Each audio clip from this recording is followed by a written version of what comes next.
It's good, everybody. I said I was going to do a live, so here I am. I actually promised somebody today that I was going to do when I got home from work tonight. Uh, and I thought my computer just died, but it just shut off for no reason. So I don't know what's up with that. Might have to get a new laptop. Trying to ride this one out for a little while, though. But, so yeah, this is a little bit later than what I have planned on getting on here.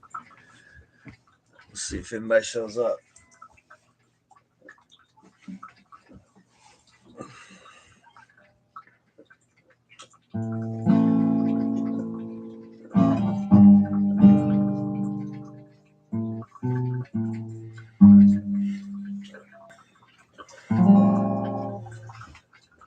Somebody's here. What's going on?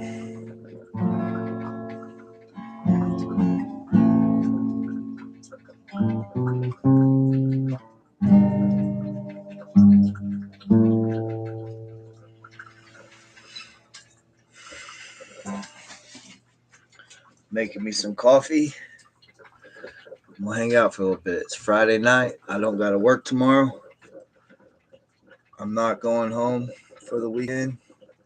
Uh, because all my brother's kids have strep throat, I guess. So I'm gonna stay away. I need to winterize this boat anyway, even though it's only like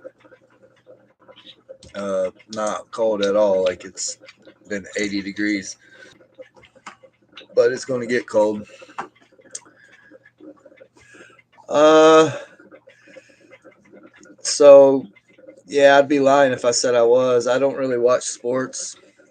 I don't have time for it really. I played football when I was in high school, but so I take that back. I do kind of watch sports. I've been watching my the high school football that I played at. That I played for. They actually went undefeated. Uh, Upperman High School. I just watched them win their last season game. I guess they're in the playoffs now. They're kicking ass, I guess. But no, I don't watch. I don't watch college football. I don't watch NFL. Um, I feel like I don't have time to do nothing. But if I had more time, I wish I had time for. But I got a good friend that graduated from UT, and when he was in college there, I used to go stay at the dorms at UT, and just he would go to class, and I'd just walk around and meet chicks. It's pretty fun.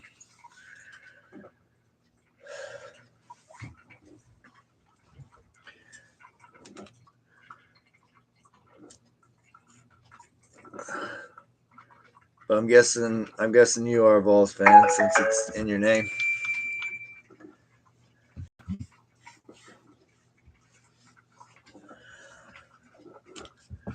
I'm always trying. Like when I get free time, I feel like I want to do something constructive. Like I haven't really gotten into working out yet, like I wanted to. Like I've been saying forever. Like I'm gonna start at least doing like 30 minutes a day starting out, just try to get in shape because I'm getting fat and old. But I come home from work and I don't feel like doing anything. Um, I gotta, like I said, I gotta winterize this boat. Dartmouth was amazing. It's Kentucky. Yeah, it's an awesome place. I'll tell you a story about Neyland Stadium. Uh, this is kind of funny, I guess. I got a lot of stories, but I don't ever think of something has to like remind me of it. But uh, you saying that Neyland is an awesome place, it reminded me of something like, uh, when I was young, my parents had us in church. Like we went to church like every Sunday, and we went to it was only the men in church. It was me and my dad, and I think a couple of my brothers were there, and like a bunch of like the men from the church that I went to, and we went to something called Promise Keepers, and it was like this big church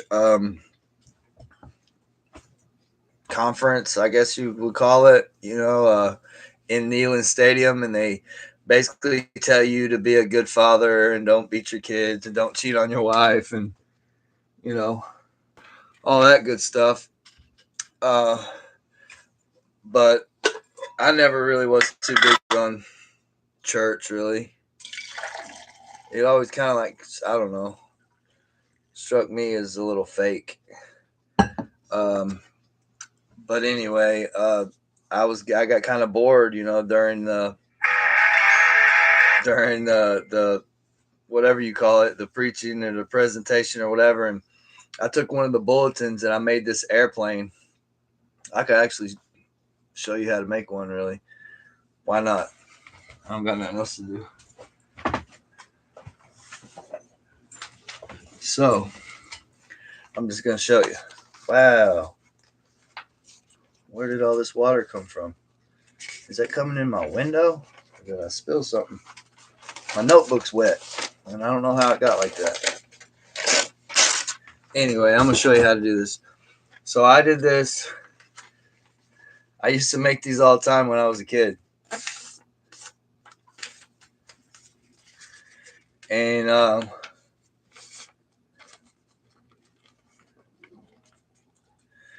yeah, all I don't like politics either, man. It's all fake as hell. Like everybody thinks Trump's going to save us, but Trump is backed by all the Bilderberger groups. The Bilderbergers. And if you don't know what that is, that's the people that are pushing for the new world order. You know. Oh, this is kind of funny. So everybody's talking about Elon Musk. Elon Musk is backing Trump and all that. And I didn't really show you how to make this airplane, but so I was just I've been reading this guy's books for like since '08. Since I was locked up in county jail in New Jersey, I ran across a book called Children of the Matrix by David Icke. And yeah, this is something good to talk about because I promised somebody today that I would do a video about like spirituality. And so yeah, we're about to get into that. Anyway, real quick, I made this airplane right here. It's ripped right here because my paper was wet. But this it don't look that cool. But I just got bored in the church there at Neyland Stadium, and I threw it out there, and I guess like the way the wind circulates in that stadium, like these planes are badass. Like when you throw it, it'll swoop, it'll go up in the air like that, and then it'll come around and like circle around like this, and so the play like it went way out into like the middle of the stadium, like went straight up in the air, and like it would come back down, and people would like you would think it was about to like land, and then like a gust of air would pick it back up, and it would fly around and do like circles like this, and then you would think it was gonna land, and then the wind would pick it back up, and it literally like stayed up in the air probably like 20 minutes, and when the plane finally landed, everybody in Neyland Stadium got up and cheered. And they cheered for my paper airplane, and I disrupted the church service, so I'm probably going to hell for that. Um. Anyway, I was going to tell you this about. I wish some more people would come in here. Last time I got on, like 20 people, like a bunch of people just jumped on right away. But I don't ever give any warnings. Pretty much, I just get on here when I can. But anyway. So last night I'm watching this video, and it's about Elon Musk and all his transhumanist agenda. The you guys know about that, right? Like Neuralink, like he wants to microchip people's brains and all that, and that is a satanic agenda. Like the transhumanist movement is a Luciferian. It's a thing. Like if you guys don't know about that, you should look it up. Transhumanism, but Elon Musk is a big contributor to that, and all of these like San Francisco techie billionaire guys are all behind it, and they're all behind Trump. And yeah, I'm super interested in paranormal stuff too, and we can talk about that too. But anyway, so this video, it was showing how Elon Musk wears these suits and wears clothes, wears a shirt, and it says like, I started to say Annuit Coeptus, but that's not what it says. It says no Novus Ordo Seclorum, which means a new order for the ages. And every president has been talking about that for years and years. Like I remember when I was a kid, like George Bush Sr. used to talk about a thousand rays of light. He was always talking about like a new world order. And that's on the back of the dollar bill. The Republican National Convention, they had the big all seeing eye in the back of the dollar bill that said Novus Ordo Seclorum. But anyway, Elon Musk has been wearing that.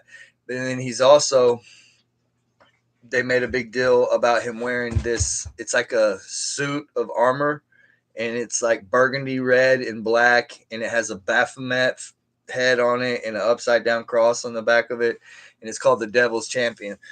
So basically, they were saying, like Elon Musk is Illuminati or whatever. But I actually know the person that made that suit. So, and I think I maybe I didn't, but he made a comment on one of my Facebook posts about Trump or whatever, and I was like, I don't I don't mess with none of them politicians, man. I don't trust none of them. Like it ain't even like it don't even matter who the president is. It's the Bilderberg Group and the Trilateral Commission and the Council on Foreign Relations and all those people that really make the decisions. So it don't matter who you vote for. It's all just an illusion. But anyway, so I started to send the dude that video, like, hey, check it out. They got your suit in this video. And I ended up messaging him today and told him about it. I was like, like I was watching this video last night and they had Elon Musk in the video and he had the suit that you made on there. And I was like, I didn't send it. I thought about sending it to you, but I didn't want to piss you off because it's all about basically the stuff that I just said, like how it's all smoke and mirrors. It's all fake. But he was like, nah, go ahead and send it. So I sent it to him. But he didn't meet Elon Musk himself. Yeah, the World Economic Forum, Bilderberg Group. Yep, Mother Shipton, he's definitely not. He's a wolf in sheep's clothing. I just said that to somebody. Oh, it was JD. JD DeLay posted a video about Elon talking about the Doge, the Department of Government, whatever, saying, "Oh, I think this is a really good idea." It's like, what do you guys think? So, me, I can't bite my tongue. I said, I think he's a wolf. I think he's full of shit. He's a wolf in sheep's clothing. He's a transhumanist Satanist, and he could kiss my ass. But anyway, good to see you, Mother Shipton. How you doing? I'm drinking my buttery caramel Folgers coffee. I love it. I was stuck on the creme brulee flavor coffee, but I've been on a buttery caramel kick. Might still be a little too hot for me. I don't want to burn, as my granny would say, I don't want to burn my goozle. So yeah, I guess that's all I was going to say is that I know the guy that made the suit that Elon Musk that everybody was talking about. Yeah, like, I can understand people wanting to believe in Trump. That's a good song, "Something to Believe In" by Poison. um, but yeah, I'm past that point to where I don't believe in any of them anymore. Like I know too much. Like I know the goings on. Cave Creek, Arizona. Yes, ma'am. I would love to. Is that anywhere close to Sedona? I got a friend. He met Billy Carson. I've been listening to a little bit of Billy Carson this morning too. I listened to Billy Carson on Joe Rogan, and then I listened to him on another podcast. And Billy Carson is actually really cool. I've got a friend who might even see this because he's subscribed to this channel. Trey. Trey met Billy Carson in Sedona, Arizona, and I know he was just crazy about Billy Carson there for a while. But I don't hear him going on and on about him anymore like he used to. But I actually like Billy Carson myself. He He's got a lot of good info. I think sometimes though he just kind of goes on tangents and just says things that I try not to say anything unless I can kind of like support that and like back it up or prove it. But I think Billy Carson's like I was watching a video of him one time talking about the sun and how the sun does this and this, and I'm like, well, how do you know this? Like where are you getting this information from? Are you just freestyling? But yeah, I wish I want the best for the whole world. Uh, and I hate to be that person like the negative Nancy or whatever, because I do believe in like manifestation and the law of attraction. And I know that for good things to happen, you have to have good, positive thoughts to like manifest them. Oh, you're a dude. Oh, I just assumed because it said mother. Oh, mothership. I get it now. Hour north of you. So Billy Carson, he has I guess it's a channel called Forbidden Knowledge. The number four, Bidden, Forbidden Knowledge. He uh, he talks a lot about like the Anunnaki and aliens and religion and how I think a lot of the guys I listen to have obviously studied Zecharia Sitchin. Um, yeah, I know enough about him to know that I don't care to. I mean, I know I've seen pictures of Trump with Jeffrey Epstein. I've seen videos of him saying that Jeffrey Epstein was a good guy. Like that's about all I need to see. Um, I was telling my parents about Jeffrey Epstein in '08, so that's what 18, 18, 19 years ago. And like my parents thought I was crazy as hell. And then one day they seen that dude on TV and they're like, hey, that guy you've been talking about for all these years, they caught him and he's in jail. I told my mom, I said, well, he won't last the week. I said, he'll be hung up in a cell and they'll say he killed himself. The very next day, that's exactly what happened. I asked my mom, I said, you still think I'm crazy? But yeah, Billy Carson's cool. He talks a lot about the Emerald Tablets, which is something that I'm really interested in, like Hermeticism, Hermes Trismegistus. Um, but yeah, it's definitely worth checking out Billy Carson. Zecharia Sitchin, if you've never like heard of his work, he I don't know if he was the very first. I think there was a guy in like the 1850s that translated some of the cuneiform tablets from like Babylon, like the Sumer and Akkad, like the Akkadians, like in the what we call the cradle of civilization. I kind of think that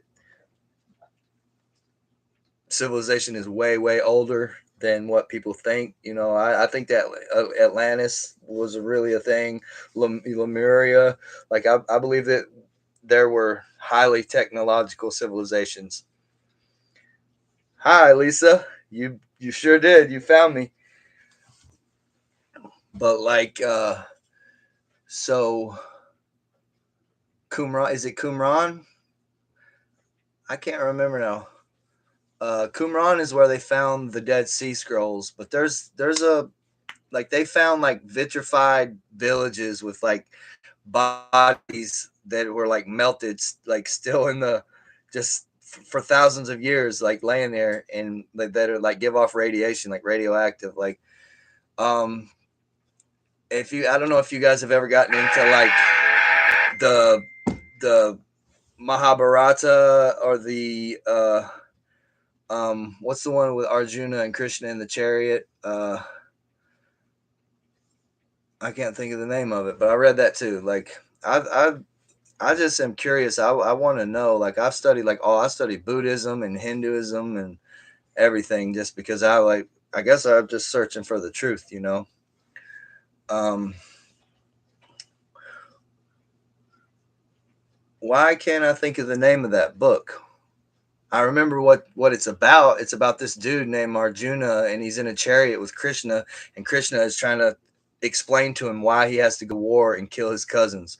which is kind of crazy. Like I think all the mainstream religions, it's all about like murder and sacrifice. I think religion has been hijacked by evil people. Um, but anyway, in the Mahabharata, the Vedic texts, they're written in Sanskrit, but they have like drawings of UFOs, and they describe how they work with like liquid mercury and how it like spins around and creates this vortex, and when you electrify it, it bends space and time, and it's just I find that stuff really fascinating, and there's a lot of people that don't even know that it exists, especially around here. Like I live in the Bible Belt, so anything like somebody hears the word occult and they automatically think, oh, that's devil worship. Just, but the word occult just comes from ocular, your eyes. It means it's hidden from you. It doesn't mean it's evil. It just, there's certain knowledge that is occulted. And so, yeah, like if I was a child and I would have been reading Hindu or Sanskrit texts or books about that type of stuff, I feel like my family would have.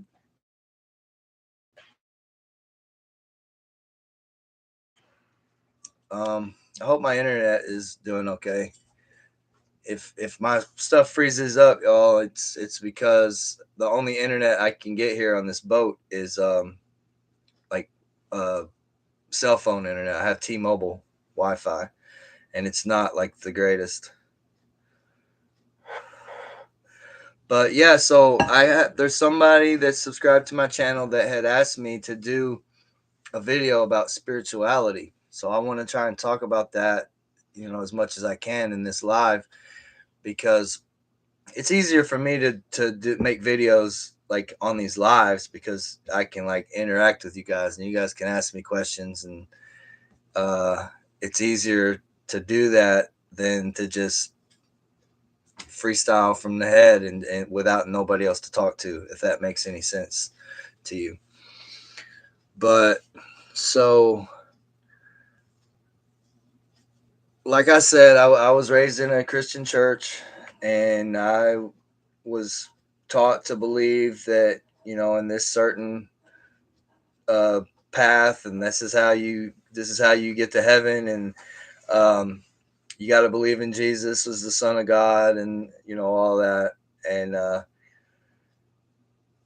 I've always tried to be a good person, and I think one of the really pivotal moments in my life. I don't know if I've ever said this on any of my videos or not, but something that like profoundly affected me and changed the direction of my life was the September 11th.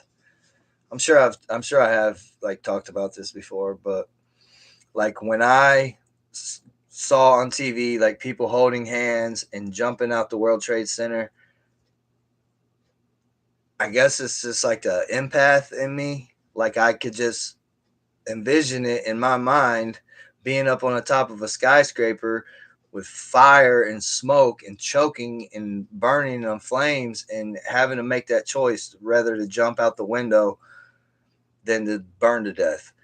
And like I just like really felt sorry for those people that had to die like in that horrendous way, and it it affected me to the point to where it put in me like I was almost 21 years old. I turned 21 in December after that happened. But I I needed to know, like I wanted to know. I had the deep desire to know why that happened to those people, who caused it to happen, and at first, I believed what the TV was telling me. I believed that it was these hijackers. Um, and I remember like I would get on um, chat rooms and be talking to like dudes like from Saudi Arabia and Pakistan, and I would ask them like, why did you guys, why do you guys want to kill us? Like, why did you do that? And I remember one of them telling me like, we didn't do that. You did that. Like y'all's people did that. And I was just like, no way. Like I did not. I refused to believe that. But it put in my mind like the questions, that I wanted to get the answers to. I wanted to know, why does everybody hate us? I want to know the truth. I want to know who controls the world, who runs the world, who's making these decisions, like what is really going on. And then that led me to, wondering where we came from. Maybe I should silence this phone. But yeah, I've been on a path of, searching and seeking for the truth about, who are we, where do we come from, where are we going, what's really happening. So it wasn't very long after, well, I guess it was probably around 07, I think, when I saw a documentary called The Zeitgeist. And The Zeitgeist is, I didn't know it at the time, but I found this out probably 10 years later after I had done watched that documentary a million times. But I started to listen to a guy named Jordan Maxwell. And Jordan Maxwell, still to this day, like I could sit and listen to him talk forever. Like, he kind of fascinating. Like, that guy's so smart. But the the documentary series, The Zeitgeist, is based on the life work of Jordan Maxwell. Jordan Maxwell is a guy. He spent like 60 years in libraries just reading over ancient religions, and just studying. He has a lot of good information on like maritime admiralty law. Like, that stuff is pretty mind blowing when you get into that. But not only that, but secret societies and religions and all that.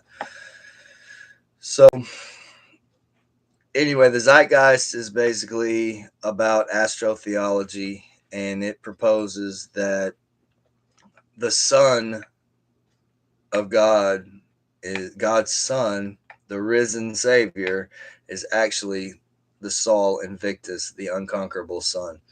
And the greatest story ever told, the story of Jesus versus Satan, has been told a million times over. Darth Vader versus Luke Skywalker, like, the symbolism is all over the place. So Lucifer, it's light. Lucifer is the light bringer, but Luz in Spanish is light. But Skywalker, the sun walks across the sky in 12 steps. That's why we have a 12-step program, 12 hours. But it's the same story of Horus and Set. That's why when the sun goes down, it gets dark at sunset. But yeah, there's a lot, man. But like, the reason why they say, and if any of you guys are Christians, like, I'm not trying to like insult nobody's beliefs. I'm just trying to let you know what I have, the information that I've come across, that it makes a whole lot of sense to me. That's why our holidays, Easter, Ostara, it's a fertility rich. These are pagan holidays that they just switched over and called them Christian holidays now. But Easter is a fertility. At my high school, every May 1st, which is also a pagan holiday, they did something called winding the maypole, and they had all these girls, and they would dance around this pole with little streamers tied to it, and they would do this dance and like weave them all together and like braid these ribbons around this pole and dance around it. And I think 99 out of 100 of those people had no idea what that was really about. Like, that pole, they're dancing around a big phallus, and they're basically all supposed to be virgins, and they're all supposed to get de-virginized after they do this penis dance. But so yeah, like, I study occult secret things. How many of you guys knew that our nation's symbol, the Washington Monument, is a giant penis? It's the phallus of Osiris. And church steeples, like, there's sexual symbolism all in our faces. That's why, like, the church windows and doors come up to a little point like this. when you enter inside the entrance of the church, the mother church. It's female sexual symbolism. Like that's why like the what's it called? The obelisk, the Washington Monument, it connects to the Oval Office, the ovaries, the ovum.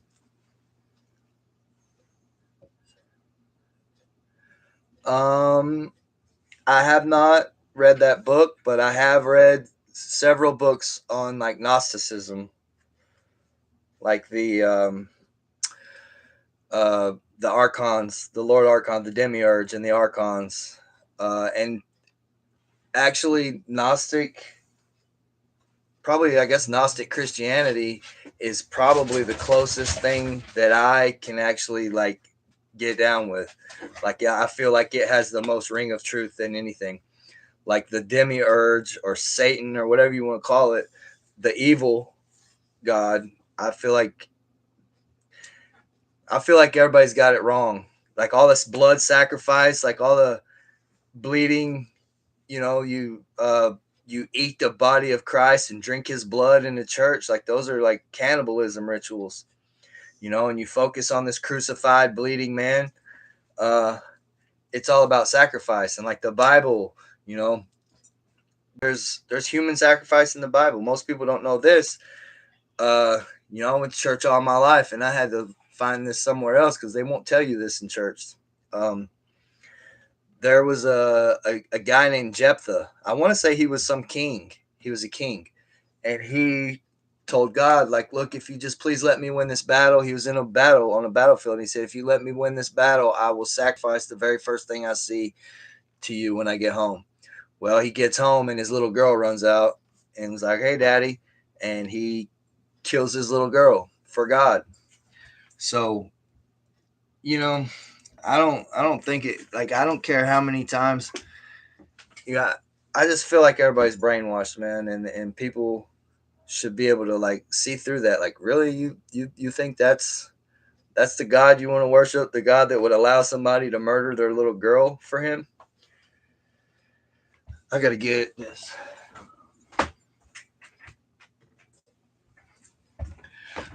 So yeah, I believe that the God that everybody worships is actually the devil. Uh, I know a lot of people going to say I'm crazy, but that's what the Gnostics say. It's the demiurge, the Lord Archon. That's why you have archangels and archbishops. And do you guys know anything about Saturn? So Saturn uh, has, matter of fact, I was watching that Billy Carson and Joe Rogan interview today. They called it an octagon on Saturn. That's not true. Um, yeah, Abraham. Well, the only difference between the story of Abraham is that he stopped them. He stopped him from killing his son. Jephthah, he didn't stop him. Uh, man. Hey, Happy Love. Yep, Disney definitely is. Walt Disney was a high level Freemason and a pedo, and there's a lot of bad stuff going on with Disney.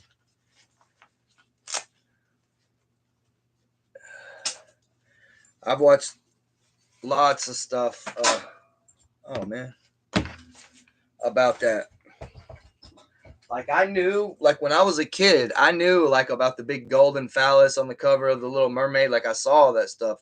I remember seeing like the little subliminal images and all that, but I never knew like they played it off. They said it was a disgruntled employee that did that, that got fired, and he did that for revenge. But nah, it's way more deeper than that. So a golden phallus, there's like some stuff I don't even really want to get into talking about because it's so evil and dark, man. And I really like, they say ignorance is bliss, the golden rule. See, when you come to SoCal, uh, I would love to come back to California. Actually, it's been 2 years. I was out there 2 years ago. Matter of fact, I left right around this time in November, 2 years ago. Yeah, I mean, there's subliminal messages and everything. Um, But the golden phallus is actually like a satanic symbolism. Like I'm just gonna go ahead and say it, man. As bad as I hate to. Um, but you guys probably never heard of this. I have met people that do know about this. But it's called the Hampstead cover up. And this is the type of shit that'll get my YouTube channel shut down, actually. So maybe I shouldn't talk about it, or I'll just tell you guys to look it up and see for yourself. And I won't go into talking about it that much. But that's how I learned about golden phalluses being satanic symbolism.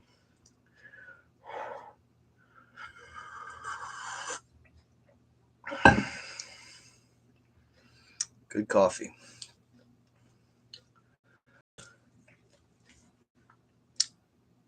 But yeah, so for me to come back to California, I pretty much would have to get a job there. I'm on parole, and that's one cool thing about working here in the state of Tennessee. This is where I'm from, and this is where I'm on parole. My PO don't really mess with me. Uh, and when I'm working out of state, like when I was in California, I had to pay like $1,500 every 45 days to fly back to take a piss test for my PO.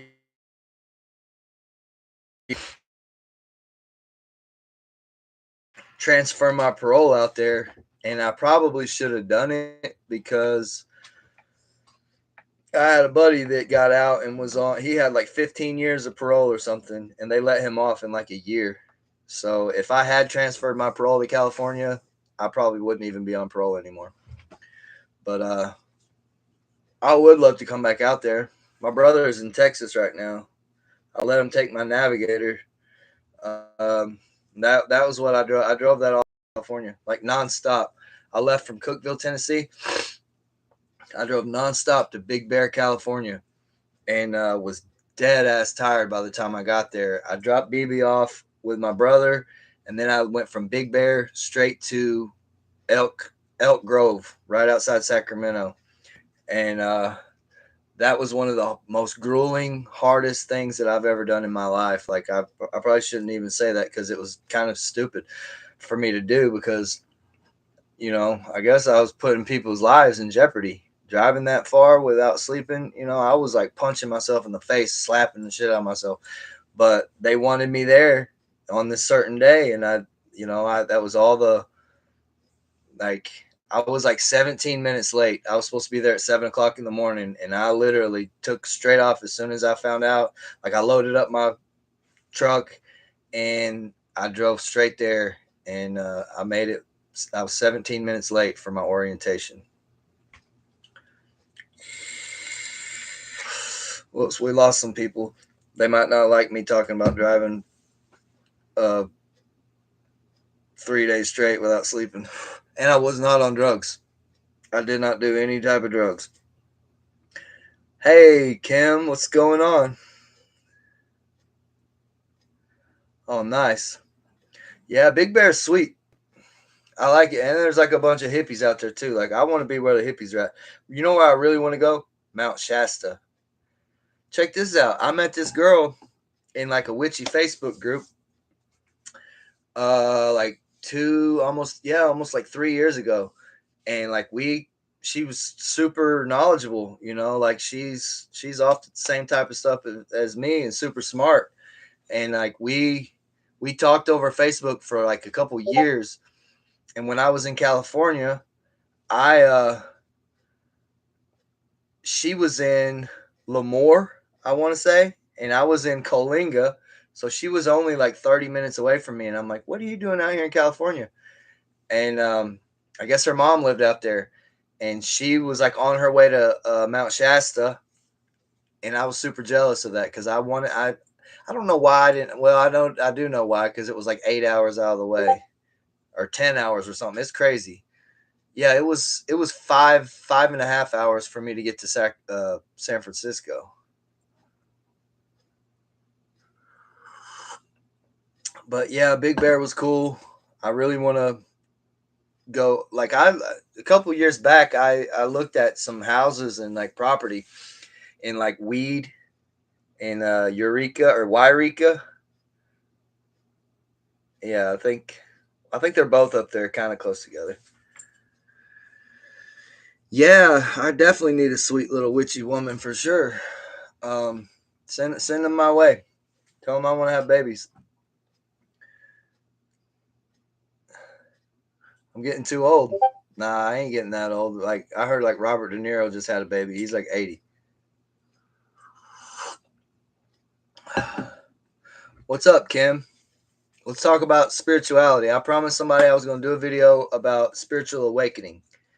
So, I mean, I kind of like my video on angel numbers. Like that was a serious like awakening for me. Um, but like I feel like I've been awakening for a long time. Like the first real serious one was watching the people hold hands and jump out the World Trade Center. That put me on the path to want, like before that I was just a kid, man. I thought the world was all rainbows and butterflies and the TV was real, like everybody else. And then when I saw them people holding hands and jumping out the window, I was just like, what the fuck is really going on here? And that caused me to have that desire to know the truth. Or maybe I always had it in me, but that just kind of brought it out. And then after that, I started getting into like the Zeitgeist documentaries and learning about astrotheology. And then probably, so I know I did talk about this on one of my videos. I was in jail. I had to do 90 days in jail in Michigan, and I had this dream, but it was like memories coming back to me. It was unlike any other dream. I have dreams about the most craziest things, that don't sometimes. I always try to make sense of them and figure out what, because I have deciphered my dreams like correctly. Like I knew I was going to get paid from being in jail from a dream. I know that sounds crazy as hell, but I always knew it. I didn't know if it would be actual money, but I knew I was going to get paid. Whether it was like virtues, like patience and wisdom, like I was going to have time to sit down and read all these books and become smarter, uh, or just, you know, uh, what's the word I'm looking for? To be tough, to be, to be, um, yeah, I mean, that's kind of like part of being patient, but to be resilient. And I think I got all of those things really. Like I was paid in all of those things that I just said, plus I got money. But I always knew I was going to get paid, and I did. And it was because of a dream I had. So, all right, I'm going to back up and I'm going to tell you about the first dream that this happened. I mean, it was only like a year before, but it seems like a whole lifetime. So I was 26 and I was in jail in Michigan, and I went to sleep, and man, I starved up in that jail. Uh, it was bad. Like I would have dreams of like my being with my family and having cookouts and like barbecue chicken. And one night I dreamed that I ate my socks. Like this is fucking crazy. So in the dream, I had like some oatmeal, like instant oatmeal. And that's a big thing in prisons that is on commissary that people eat. But I was dreaming and I was mixing up some oatmeal, and I somehow I got scissors, which you ain't getting no scissors in prison. But I had a pair of scissors and some old ass socks with like holes in them, and I'm like, all right, well, I can do it. I can get by without these socks. So I was taking the scissors and chopping up the socks like into like a fine powder so that I could eat it. And I was mixing chopped up socks into my oatmeal to make more food. Like that's hungry right there. When you're dreaming about eating your socks, you're starving. Um, but anyway, this was during that same time period. I was in jail in Jackson County, Michigan, and I went to sleep, and I was in elementary school, and I was in first grade, and this wasn't something that never happened. This was something that I remember, and that was like I was back in that moment. Uh, and I always remembered it because like a friend of mine, a girl that was in my class, her mother was our substitute teacher that day. And I always just kind of thought like this is kind of a strange lady. And this was back when you could pray in school, and she like led a little prayer, and like the way she said it and the way she moved her, like she kind of bobbed her head as she was saying it. And I just always remember like, man, that lady's a little weird. But I was back in that moment, and she was saying that prayer, and we were getting ready to go to the cafeteria to eat lunch. And I looked at her and I said, Miss Mary Jo, this isn't real. I'm not really here. Norma Jo, hey Norma Jo, how you doing? But I looked at her. I said, "This isn't real. You know, I'm not really here right now." I said, I'm not 6 years old. I'm 26, and I'm not in Tennessee. I'm in Michigan." And I said, and so I think this was before she died. So I didn't tell her she was dead. I told the next lady she was dead. But anyway, I tried to tell her this is just a dream. And whenever I said this is just a dream, I wake up. I was in my little jail bed, you know, and I would be like crying. And the song, a lot of times when I have dreams, especially dreams that mean something, there's songs to them. Like I don't really realize it in the dream, but when I wake up, it's the song is still like echoing in my head. I need to figure out how to mute this Discord. Um, that's how computer illiterate I am. I don't even know how to mute that. Um, but yeah, so I woke up and the song by REM, "Losing My Religion," was playing in my head. That was just a dream. That's me in the corner. And I was just like, wow, that was crazy. I roll over and I go back to sleep again. I'm right back at the place where I left off. And this time I'm walking to the cafeteria on my way to the lunch, line. And the lunch lady at my elementary school was a lady named Virginia Harris. And I went to church with her. And she was a really sweet lady. And she looked at me and she smiled and she handed me the tray and she said, "Hi, honey. How are you doing?" And I said, "Well, Miss Virginia, I'm good, but I'm not here. Like this isn't real." Um, I said, "I'm not 6 years old anymore, and I'm not even in Tennessee. I'm in Michigan, and I'm in jail. I'm not here at this elementary school, and you're not even alive anymore. You died. This is just a dream." And I woke up again, and I'm crying. Like my whole bed was like wet with tears. I was just sobbing, and I wake up, and I just I knew that like meant something, and about that time, it was time they were turning on the lights, and they, in that jail, they made everybody get up and make your bed and all. It was almost like a camp type deal. But I was so worried that I would forget that. I knew that it was like some type of like vision, that it was like there was a purpose for that. And so I went to go write it down. I go in my box and get like a pencil. The tip is broken off of it, so I can't write with it. That's all I had to write with. But there was a pencil sharpener in the police's office down the hall. So I ran down there to try to sharpen my pencil. And there's this big old giant, like 500-pound dude with diabetes. Like, I guess he was getting his insulin or whatever before breakfast time. And I was like, "Hey, can I?" He was like blocking up the whole doorway, And I was like, "Hey, can I get around you to sharpen this pencil real quick?" And the cop was like, "No." So I'm just like, "All right," and I just stand there and wait. It's 5-10 minutes or however long it took, and then finally the dude like walks out of the way, and once he walks off, I walked in there and I sharpened my pencil, and the cop was like, "Hey, what did I just tell you?" And I was like, "Oh, I didn't know that you meant that I can't sharpen my pencil. I just asked, you said no, I can't get around the dude, but now he's gone. So I just figured you were meaning that I had to wait until he was done to sharpen my pencil. He's like, give me your key. In that jail, you had a key, like a piece of yarn around your neck with the key tied on it, and that you could lock up your ramen noodles and your stuff in a little tote. And I guess it kept people from, it didn't keep everybody from doing it, because some people would take the laundry bag strings and you could saw right through the plastic with it and saw people's locks off.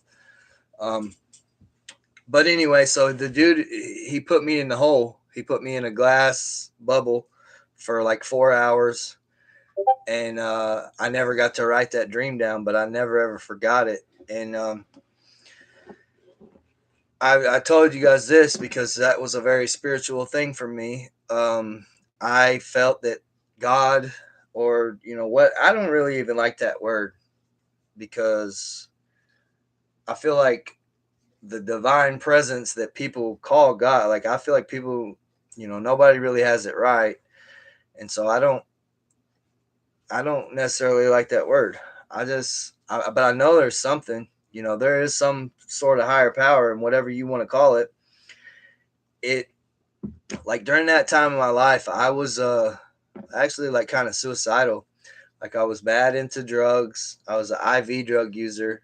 I had been on like heroin and cocaine and just pretty much anything. Looked at was like beautiful to me. Like, I saw the negative, I saw the bad and everything, and it just depressed me. And I was just really self-destructive. And I did think about like killing myself a lot. And once I had that dream and I woke up and I was covered in tears, like my whole bed was wet from tears. You guys probably wondering, why was I crying during that dream? And the reason why is because it was so sad to me how 20 years had gone by like that. And it was so real. You know what I mean? I remembered all these things happening in my life just like they were yesterday. So, like, by me going back in time 20 years, it was just so sad to me that I was like this old. Like, to me, 26 was old back then, but I was just like, well, 20 years has gone by in the blink of an eye, and that dream just instilled something in me. And maybe that was getting me ready for what was to come, because if I hadn't had that dream, I might have killed myself in prison when I was facing that life sentence. It might have been too much for me. But having that dream, it showed me how fast the time goes by. And even, uh, we're only here for a little bit. We only get so long here. So we might as well enjoy it, and make the best of it and not waste our lives by being sad all the time. You have to force yourself to look on the bright side. And I don't know if you ever seen that movie, The Never Ending Story, where Atreyu, his horse, what was his name, Artex or something like that, uh, he drowns in the mud because he let the sadness overtake him. So you have to, like, you have to be strong a lot of times in this life. And that dream instilled in me just how fast. I said, if I live to be 80, it's going to go by. I'm going to turn around one day and say, where did all the time go?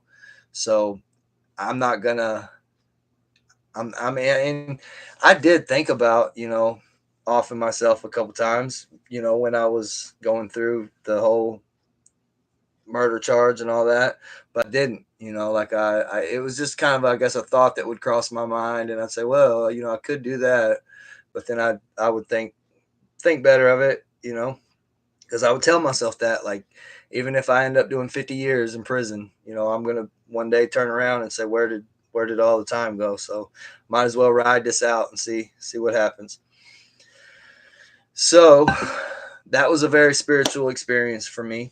That happened when I was 26 years old. Then when I was 27, I went to a psychic. And I know surely all you guys have heard this story, because I didn't tell it on every interview that I've done, but I've told it on several of them. I know I told it on the Matt Cox one, and I told it on the Ian Bick interview about how I went to a psychic because I had got caught with a bunch of weed in my car, and I thought it was the end of the world. And she as soon as she looked at me, as soon as I came in the door, and she looked at me, she said, "What's this terrible thing that's happened to you?" And I said, "I got caught with something I wasn't supposed to have, and the police took my truck." She said, "They took everything." I said, "Yeah, pretty much." And then she said, "Here, shuffle these cards." So I go to shuffle these tarot cards. I didn't know nothing about magic or any of that stuff, astrology, or like after this happened, I got super into it. I craved to know. I needed to know about it, because this whole experience definitely played a big impact on the outcome of my life and my mind, the way I think about things and the things I believe in. But the lady looked at me and said, "Shuffle these cards." So I did. I go to shuffle the cards, and one card just flipped out and landed face down on the floor. And I didn't think anything of it. I didn't even think that it was weird that one card just flipped out like that. I was just like, whoops, I dropped one somehow, you know? And I reached down to pick it up. It was face down, so I couldn't even see what card it was. I reached down to pick it up, and the lady, she had like jet black hair and like dark eyes. I'm pretty sure she was a gypsy. She screamed at me. She said, "No, don't touch it." And it like startled me. I jumped in my seat a little bit and was just like, "Yeah, my bad." And she got up from her seat. She walked around the table. She squatted down on the floor. And damn, I wish I could. Oh, here's the Discord thing. Close this out. I'm tired of hearing that. Close window. Boom. Fixed it. I'm not that stupid after all. Oh my God, yes I am. I just closed this shit out. What the hell? Um. So anyway, the lady, she walks around from her side of the table, squats down on the floor, flips that card over, and as soon as she does, she was like, that's exactly how she looked at me and just looked at me crazy. And I said, why are you looking at me like that? And she said, "I hate to be the one to have to tell you this, but this terrible thing that's happened to you, like this thing that you're so worried about, the reason why you came here to see me," she said, "it's the least of your problems. You might as well forget about it." Son of a bitch. Um, she said, "In the middle of August, something is going to happen to you, and you cannot fathom the severity of this. Life as you know it is about to be over with. Your whole world is about to get ripped apart. And it's going to look really bad at first, and you're going to think about giving up, but you're not going to give up. You're going to come back from it, and you're going to live a happy life and have 3 children." She said, "It's not going to be overnight. It's going to take some time, but you will come back from it." Now, the middle of August, she said, I left out of that place, and I said, that was all fake. That was all theatrics. You motherfucker.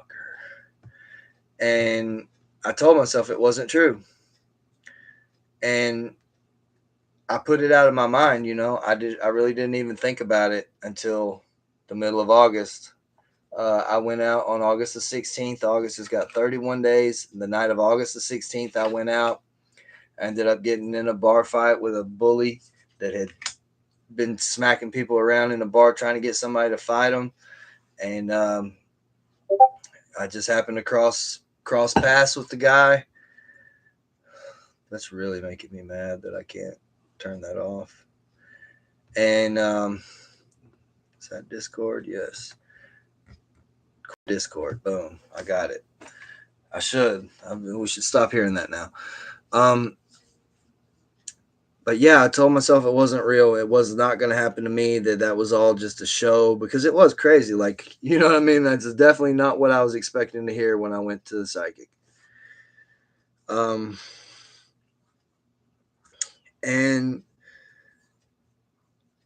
like I said, I put it out of my mind, and I didn't think about it until August the 17th of 2008. It was like when I saw that psychic, it was late March or early April of 2008. So like 90 days later after she told me that, middle of August, just like she said.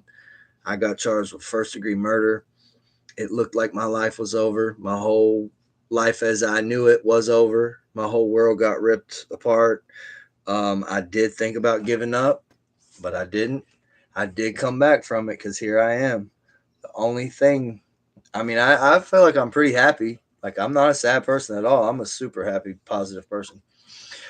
But the only thing that hasn't happened is 3 children. And it's kind of hard for me to, like, on one hand, I'm like, man, I'm gonna be 44 in a month, like I ain't about to have no kids. Like, I can't even find a girl that I like, or that likes, it just don't ever seem to really work out. It takes a special type of person to to be down with me, I guess. I'm kind of weird. Um okay, Lisa, you can check it out, after, like, when you get some time later or something, you can watch the replay. Um but thank you for stopping in. What's up, Saheem? Yeah, some people need jail, I guess. For sure, there's a lot of scumbags that need to do something with. Um, but what was I saying? Oh yeah, but I it all came flooding back to me, man. Every word that lady said when I'm sitting in jail, August the 17th, charged with first degree murder. All her words just came pouring back into my head, and I was like, "Holy shit!" She told me this was going to happen, and I can remember being in jail and telling people I was on a maximum security block. And like, I was telling that story one day about how the psychic told me I was going to come back from it and all that stuff. This dude was like bawling, crying, like he was crying, like tears just running down his face. And he kept saying, "I'm sorry, I'm sorry, I'm sorry." And I'm like, "It's cool, bro. Like, you don't got to worry about it, man. It's all good." And this was before I got out, you know what I mean? But I was telling people, like, I ain't tripping, man, because I'm gonna come back from it. Because the woman told me this was gonna happen, and she also told me I was coming back. So, that actually gave me a lot of hope. Just the fact that, who could just pull that out of, make that up. You know what I'm saying? Your life is gonna be, life as you know it is gonna be over in the middle of August. Like, she said it, man. Like, she never said, "Oh, you're going to jail," or "Oh, you're gonna be charged with murder." She didn't say what it was, but what else could she have been talking about? And just to get that lucky to just guess that my whole life was gonna be ruined, and in the middle of August, and I was gonna think about giving up and all that, man. Like, so obviously, yeah, that caused me to understand that, psychics ain't all fake. And some people say that the shit is demonic, and some people have even inferred that she put a curse on me and caused that to happen to me because I went to a psychic and psychics are evil. But what I've come to understand about, like, the supernatural, or the source, or the force, or whatever you want to call it, prana, chi, all these different people call it different things. The ether, I don't know if you guys know, but a pentacle, or a pentagram, the 5-pointed star, is representative of a man's head, arms, and legs, but it's also representative of earth, air, fire, water, and the fifth element, which is the ether, which is your soul, which is the energy of the universe, which is God. And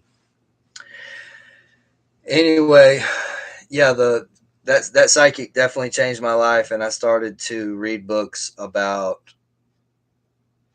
you know the true nature of reality, I guess you could say. Like, I want to know, and I know that I'll never really know all the things that I want to know, but yes, ether.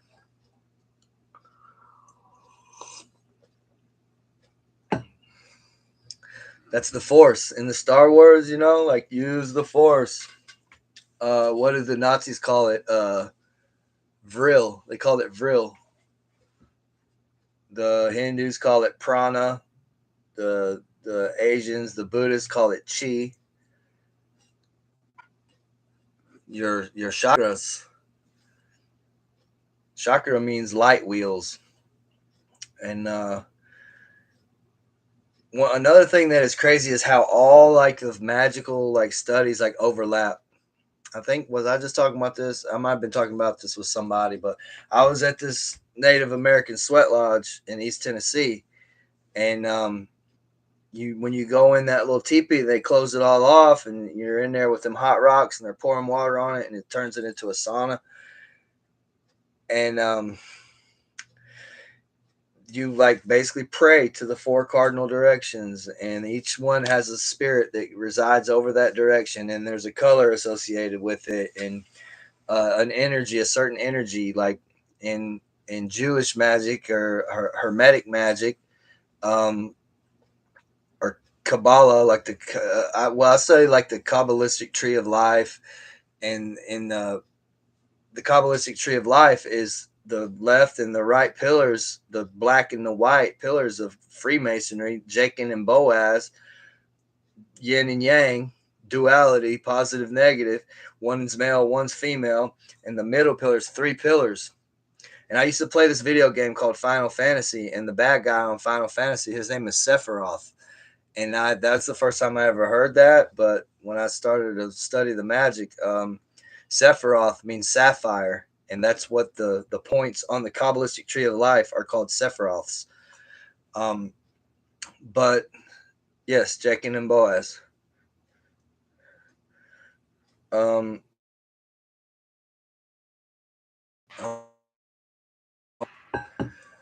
but the middle pillar is you, and it's your chakras. The Kether is the crown chakra.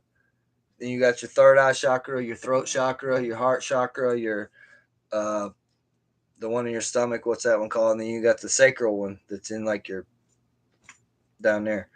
Um, but anyway, it's kind of crazy how the Eastern what's the word I'm looking for? Like the Hindus and they study the chakras, and the Western they also do, and like the four cardinal directions, like you see, it's like you can tell like all these things. Yeah, you know what I'm talking about down there. That one's called your sacral chakra.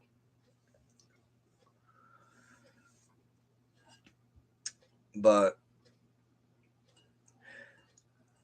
I wish I wish that I wish I knew more than what I feel like I've just barely like scratched the surface, and um you definitely know everything you want to know. There are more processes you are called to do. Infinite truth discovery. Beautiful man. I'm drinking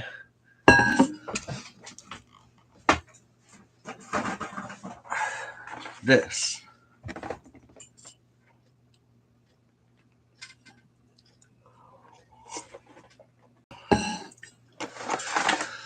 I can't remember the last time I drank alcohol.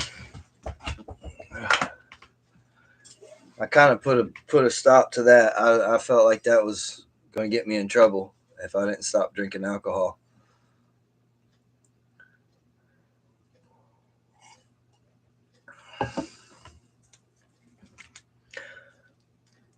Hopefully, I don't fall off the wagon. Sometimes I guess I just get bored. Like I really want to smoke weed. Like if I could smoke pot, man, my YouTube channel would probably blow the hell up because I could really do some talking when I'm smoking.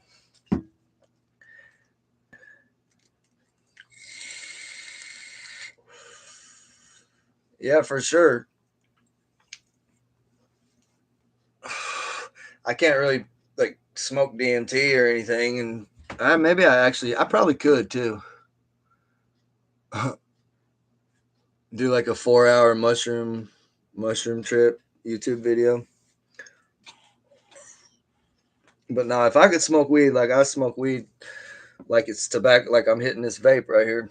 I just smoke it all day, every day, and it really turns me into like a more introspective, deeper thinker. I feel like, and that's why I like it so much because I feel like it makes me feel more spiritual anyway, and I like that feeling. It makes me feel like closer to nature and more connected with the universe.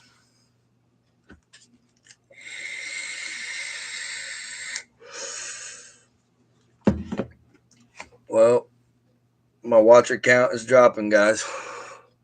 It's all right. I don't care. I still need like 400 watch hours before I can get fully monetized. So I just had a pretty good idea too. Oh yeah, check out my watch. I just put a like a voice recorder thing on my watch.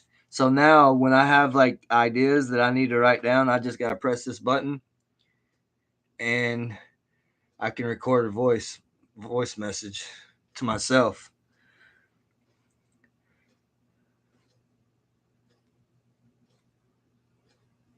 Yep. That's a reminder for me to take my high triglyceride medicine.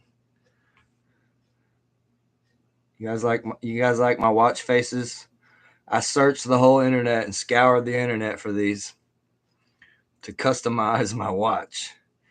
That one right there is an Alex Gray art, and it's a guy. You can't really see it. I wish you could. Actually, you can see it because it's my phone screen too. But this is really cool. This reminds me of a DMT trip actually, but it's actually Dying. It's called Dying by Alex Gray.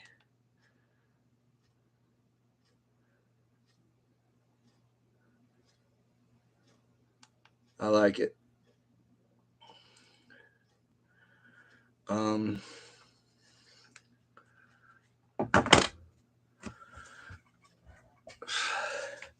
yeah, I really wish I could just smoke pot and do these videos because they would be so much better. I know they would be.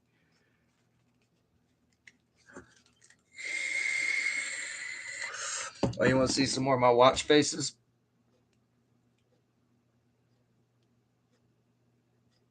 Nope, not that. That's a Salvador Dali one. I always like that painting.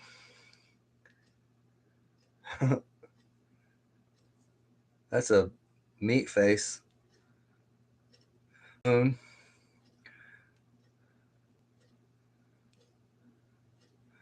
That's the seal of like 7 archangels. That's a magical symbol.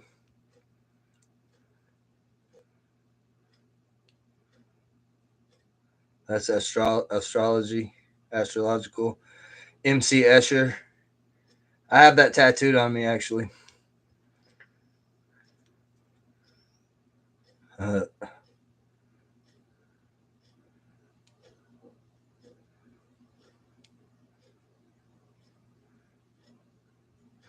is it bad that I have naked witches on my watch?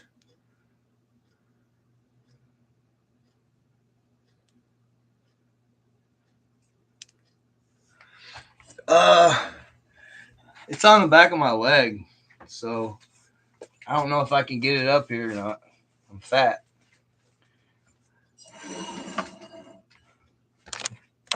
I'll try.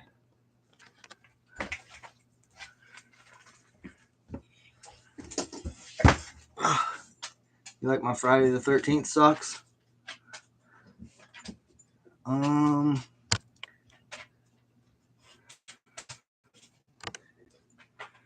you can almost see it right there. You can kind of see it. See it? Oh wait, no, that was a Tool one. Hold on.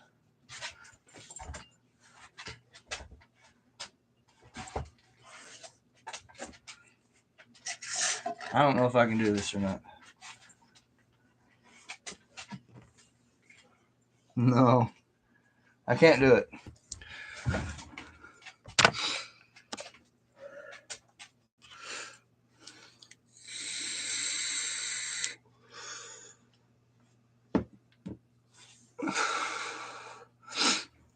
Yeah, I thought it would be especially good because sometimes, usually when I'm smoking pot, I'll get good ideas or I'll think about something. I'll be like, that's the perfect thing to write a song about. And then by the time I get somewhere with a paper and a pen, I'll be like, what was that thing I was thinking of? What was I going to write a song about? So it's like perfect for like making little notes to self, note to self, write a song about this.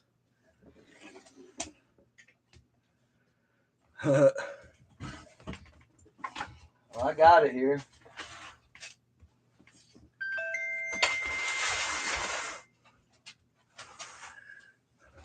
Looks like everybody's left us, guys.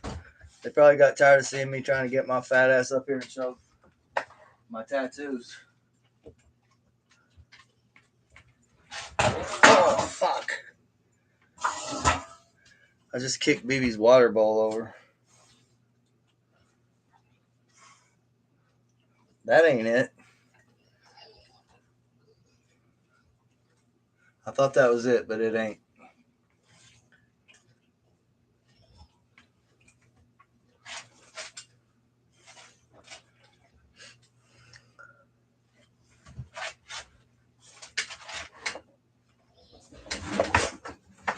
It's almost time to break out the flannel PJs.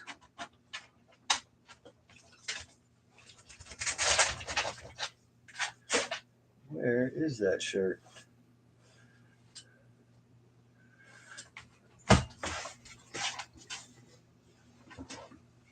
Here's my owl shirt.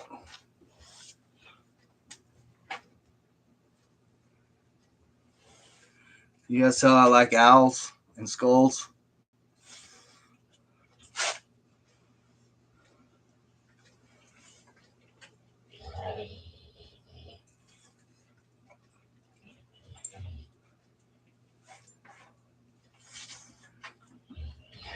Baby, you stink. How do you stink that bad when I just gave you a bath?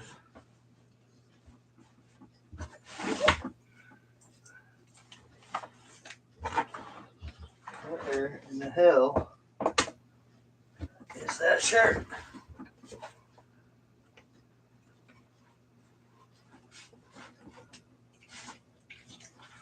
Well, Cam, I was gonna put it on for you, but for some reason, I don't know where it is. Well, it's got to be here somewhere. It's probably underneath my bed. I had my housekeeper kind of like reorganize my stuff. Nobody wants less penis. That's the message. No one wants less penis. More dick. No, for you guys, anybody that's wondering, it's a shirt about circumcision. I actually told my mom, I was like, Mom, you're lucky I love you, because if I didn't, I would sue the shit out of you for circumcising me. But yeah, circumcision is a sacrifice. Like they're cutting part of your sex organ off and sacrificing it to Molech. It's true.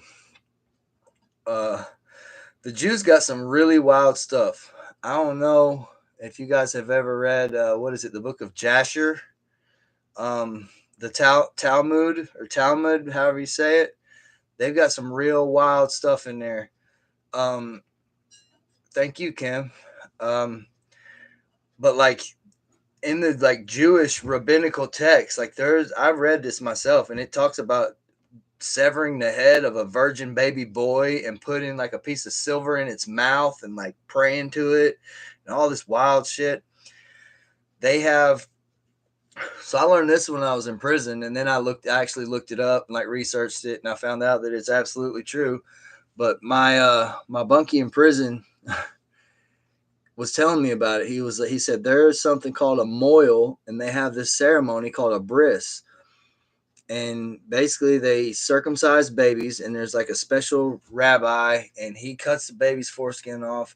He takes a drink of wine, and he picks the baby up, and he puts the baby's dick in his mouth, and like blows wine on it, and it's crazy. And there was this one guy, like all these little babies had herpes, and they like investigated, I guess, and they found out that they all had something in common. They all got circumcised by this one dude in Brooklyn, New York, and this Jewish rabbi was giving all these babies herpes. Yeah, it's not a problem. I was gonna, like I said, I was gonna put it on, but I don't know. It's got to be like in a tote or something under my bed because it's not left this place. Um, but yeah, so the fact that I don't know, I don't dig that stuff, man. I think there's some a lot of really evil people in the world, and a lot of good people get led astray by evil people, wolves in sheep's clothing. So I told my mom, I said, I should sue the shit out of you, mom. You gave me a Jew name and you circumcised me.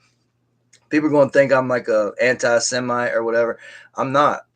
I my personal belief is that all people, all animals, all plants, everything in this universe that vibrates, it's made out of atoms, has the energy of God in it. And basically, my belief is that I am you and you are me, but we're just having, we are a collective like conscious, like bees in a hive. Like they all are part of like one big organism, and that's kind of how I feel about humanity. So I'm not a racist or a any of that. I don't think I'm better than anybody else because I feel like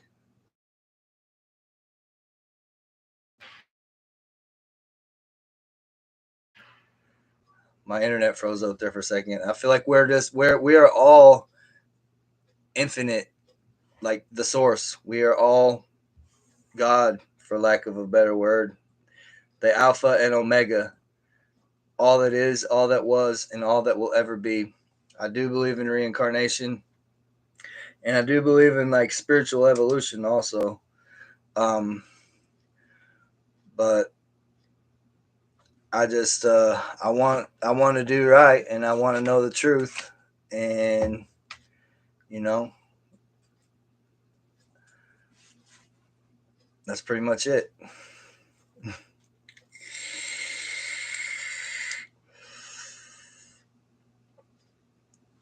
So,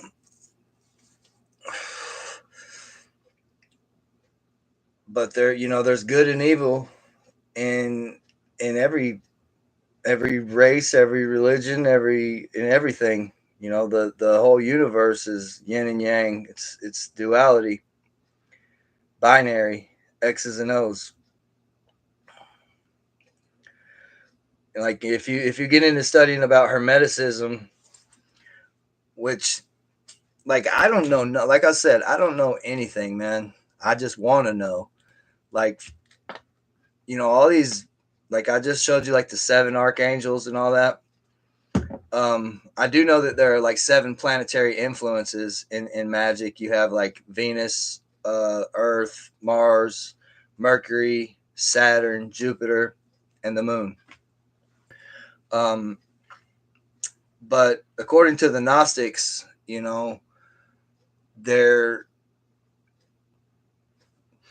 the demiurge, which is like the evil god, is like has lower manifestations of itself that are actually like the demons. So for all I know, all the angels and stuff that people think are like the good guys could actually be demons. But I do not only like believe, but I know that there is like a force of good in this world.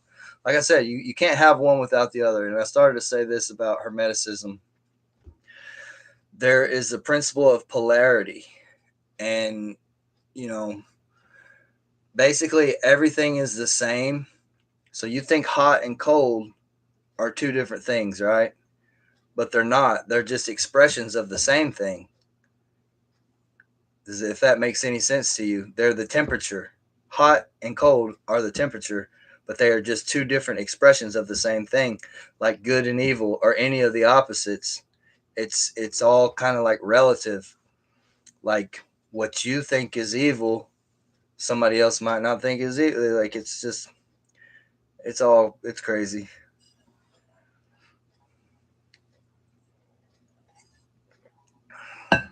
And a lot of people say, "Oh, you have to find the balance between the two." And like in magic, there's what's called the left-hand path or the Luciferian path and the right-hand path, and then there's the middle path. So, like in Lord of the Rings, which is a reference to Saturn, by the way, the Lord of the Rings is Saturn. That's why women wear earrings, because they listen to, like, a lot of people like worship Saturn and don't even know it. Like the hexagram, the Freemason square and compass, the Israeli flag, the gangster disciples got it all tattooed on their back. That's the sigil of Saturn. And Saturn in astrology is like the bad planet. That's the planet. That's the what rules over all the banks and the court systems, and it's the energy that like teaches you the lessons in life. And so when bad shit happens, it's Saturn's fault, according to what I've read so far. And it kind of has a ring of truth in it to me. Like, did you guys know like the square and the cube are like like Saturn symbolisms? Like when you graduate from a university or even high schools, you wear that square mortar board on your head. Right? That's what's up, Kim. But like the black cube that the Arabs all travel to Mecca and walk around, that's a black cube. It's just like Saturn. The Jewish people, they have what's called a tefillin. It's like a headband with a black cube on it. So when you buy a wedding ring, it comes in a little black cube box that you open up. Like the black cube is a symbol for Saturn. That's why you wear a ring when you get married. You put a ring on your finger. It's the rings of Saturn. Do you guys think I'm crazy or what? Talk to me.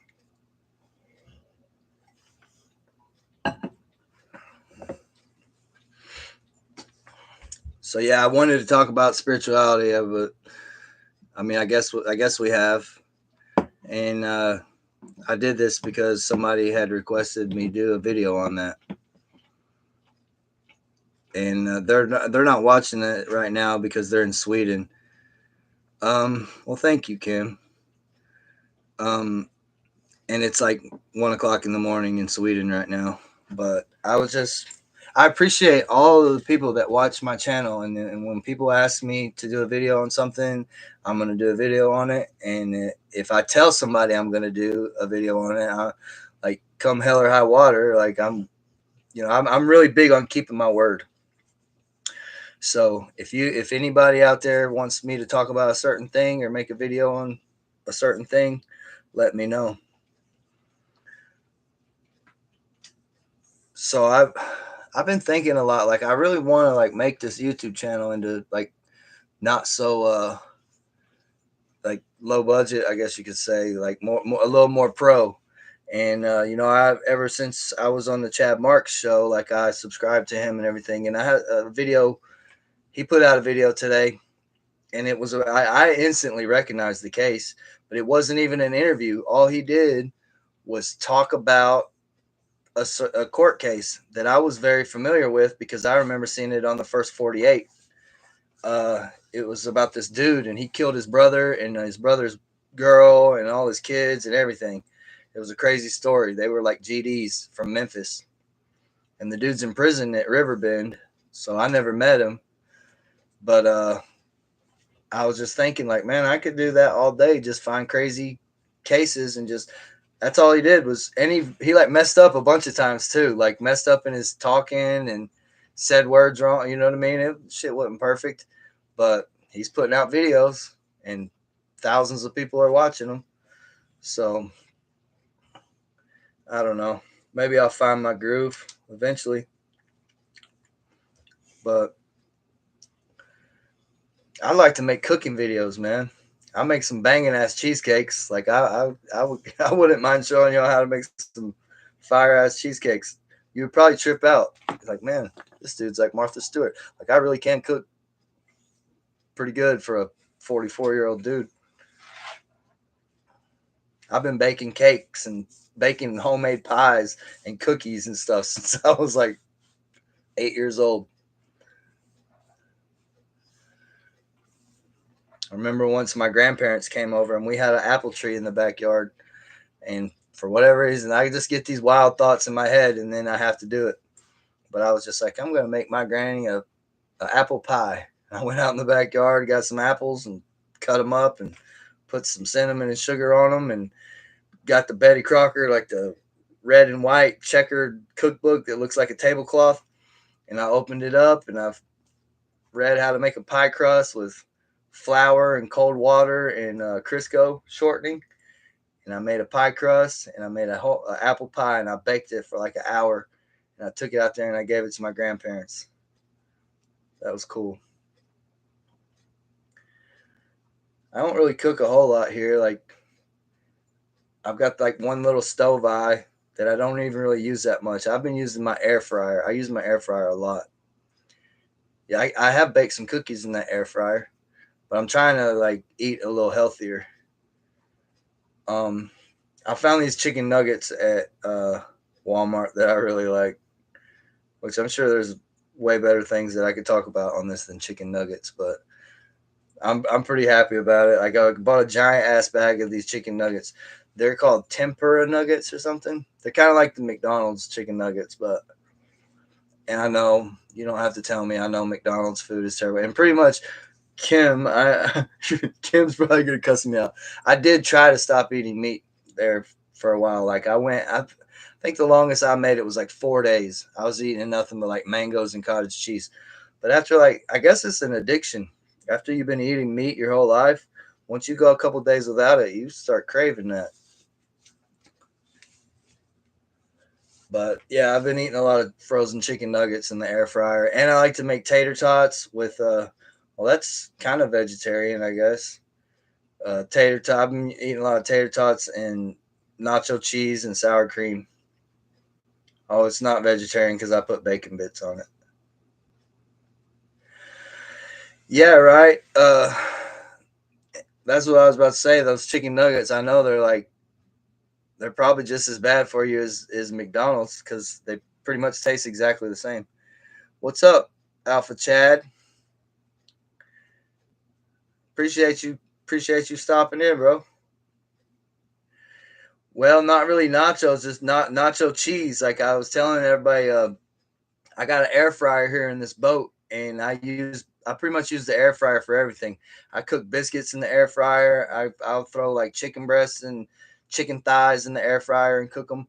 But I've been on this kick where I've been eating tater tots with nacho cheese poured over it, sometimes white queso and sour cream and bacon bits, and I tear that up, man. I think I ate that like three days out of this week.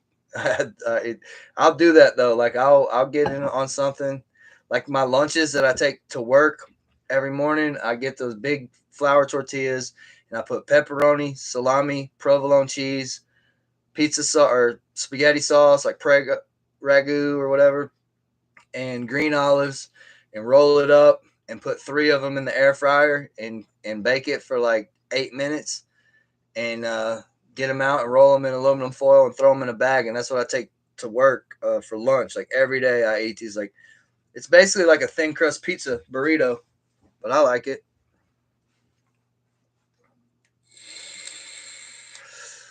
I'm trying to figure out what your profile picture is. Is that Jordan Peterson? I thought it was John Gotti at first. It's so small I can't really. Oh, shout out from South Jersey. What up, Mike Ridgway? I'm glad you enjoy listening to me, Norma.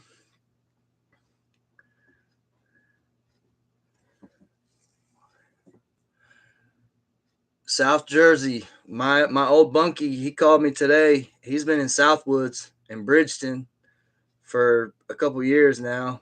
He's got like 20, 24 years in. He goes up for parole, and maybe he's got. I think he's going on 27 in because he's got 30 to life, and he goes up for parole in like 2 years. But yeah, I've been to.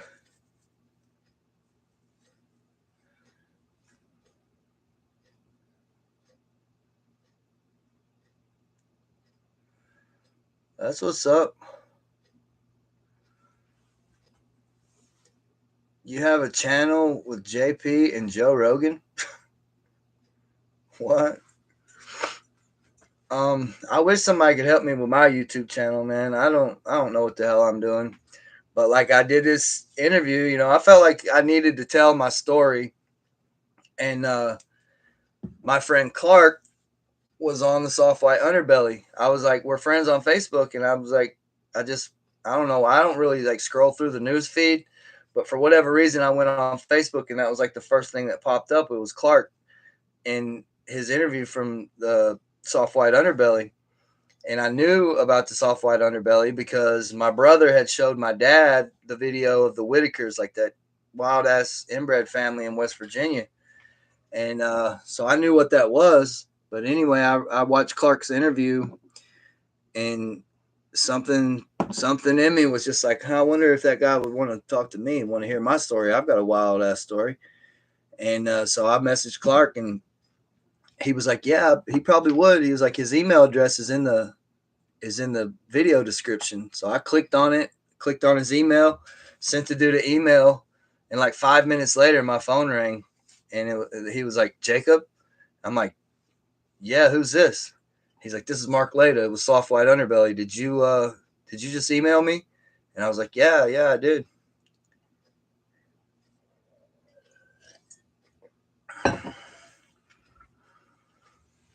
That's what's up. Yeah, I wonder if I could follow you right now. Channel, go to channel. No, I won't do that right now.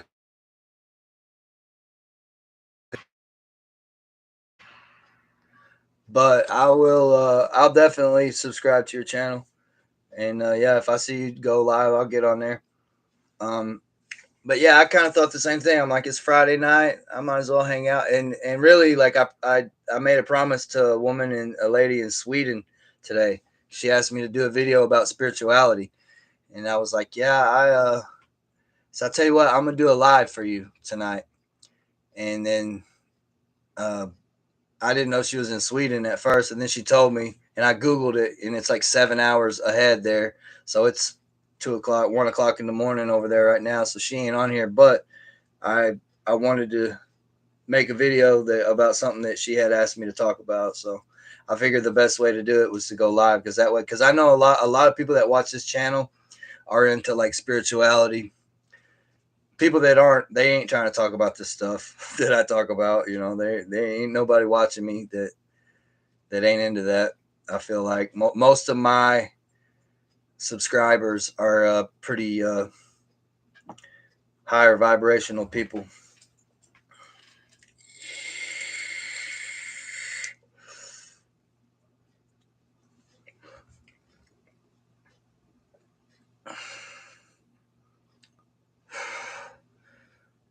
So I started to say, "Are you from Brick, New Jersey?" But that ain't South Jersey, is it? That's like Brick is, but because your name is Bricks. But they do well. They call Newark Brick City, but there is a town in New Jersey called Brick, New Jersey. It's next to Tom's River, isn't it?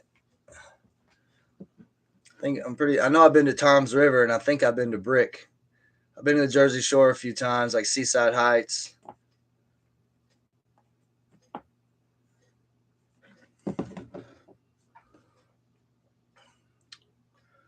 You guys still with me? The brick in my name. Oh, Lego. Okay, I got you.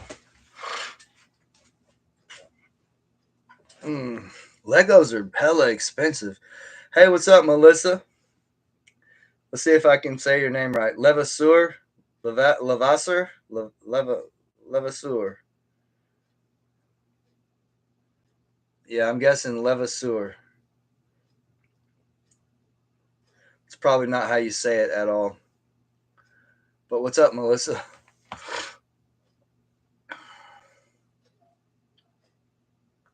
It's my married name. My real name is Melissa Wheeler. I know some Wheelers.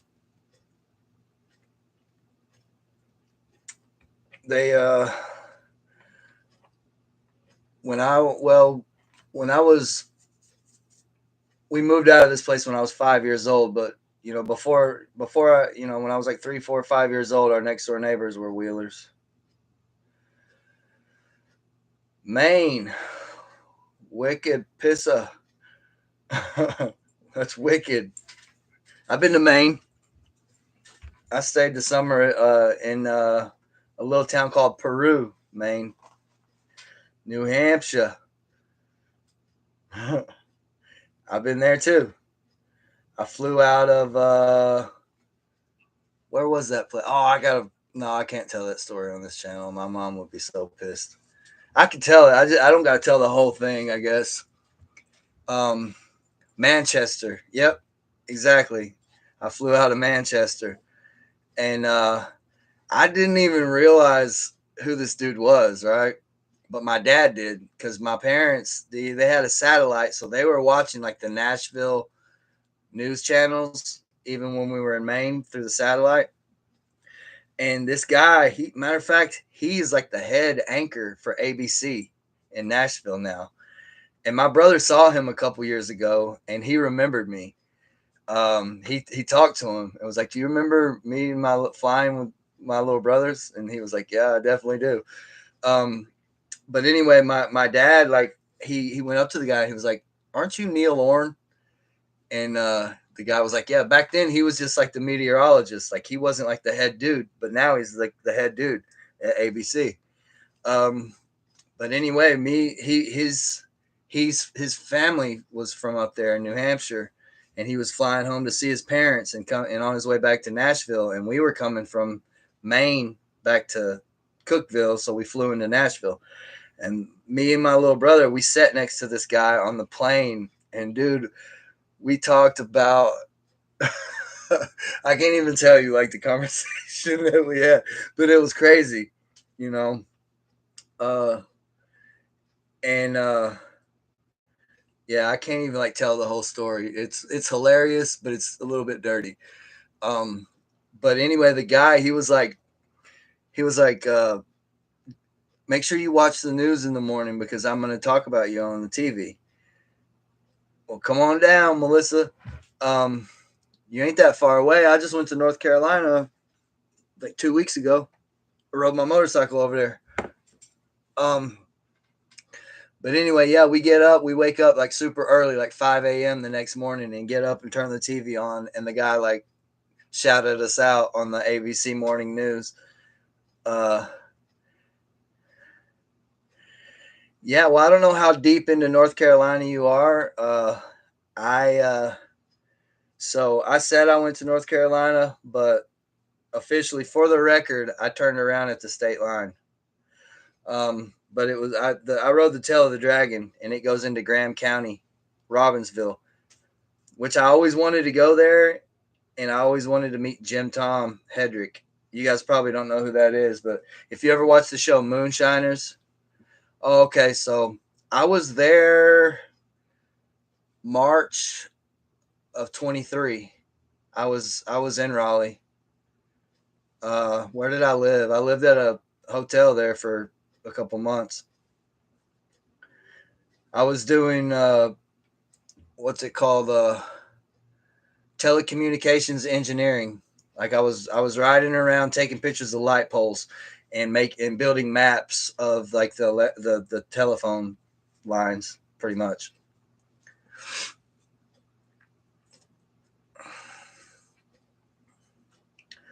But I was doing Raleigh. Where else?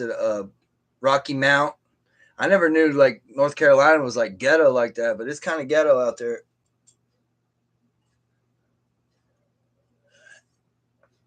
I knew Charlotte. Like I always kind of knew Charlotte was a little ghetto. I wish I knew you when I was young. Could have got so high. Now you're here and it's been so long. You guys ever heard that song? Two strangers in the bright lights. Yeah. Where else did I go? Durham. Went to Durham.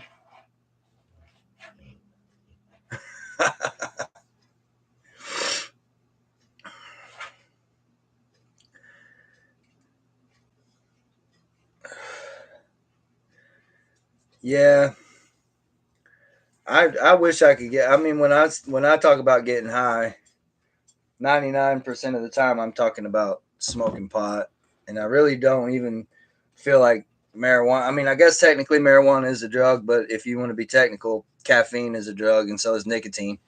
But I don't feel like all. I feel like kind of like with the universe, yin and yang. There's good and there's bad. Uh, I feel like marijuana is actually a good drug. Psilocybin is a good drug. Cocaine, meth, heroin, those are bad drugs. But I think some, substances can be effectively used for spiritual purposes and connecting with a higher power.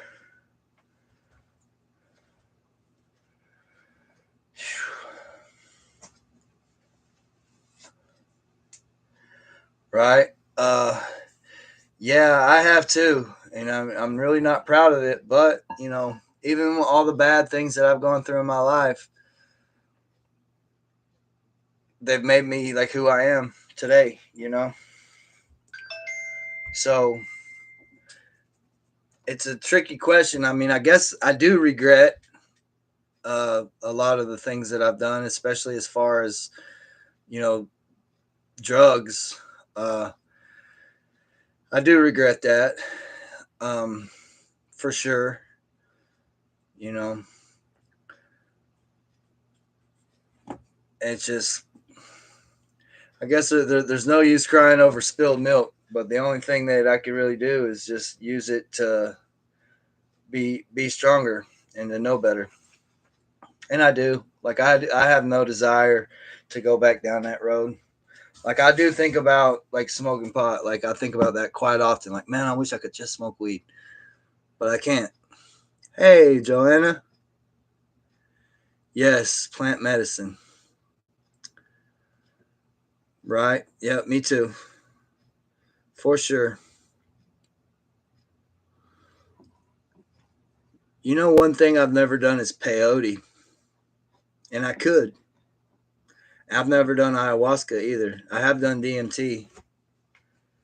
Um, I snorted this stuff called hape the other day. I think pretty much all it is like tobacco dust or something, but it's supposed to be some kind of plant medicine. Um, yeah, ketamine.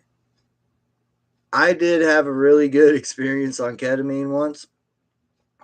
Um, but it, I guess it can be addictive. You know what I mean? And I was afraid. I didn't want it to. I do. I guess I have an addictive personality, and because I did like it so much, like I really felt almost kind of like a moment of like bliss. It was just like pure happiness. Like I felt like I was in heaven for a second. It was weird.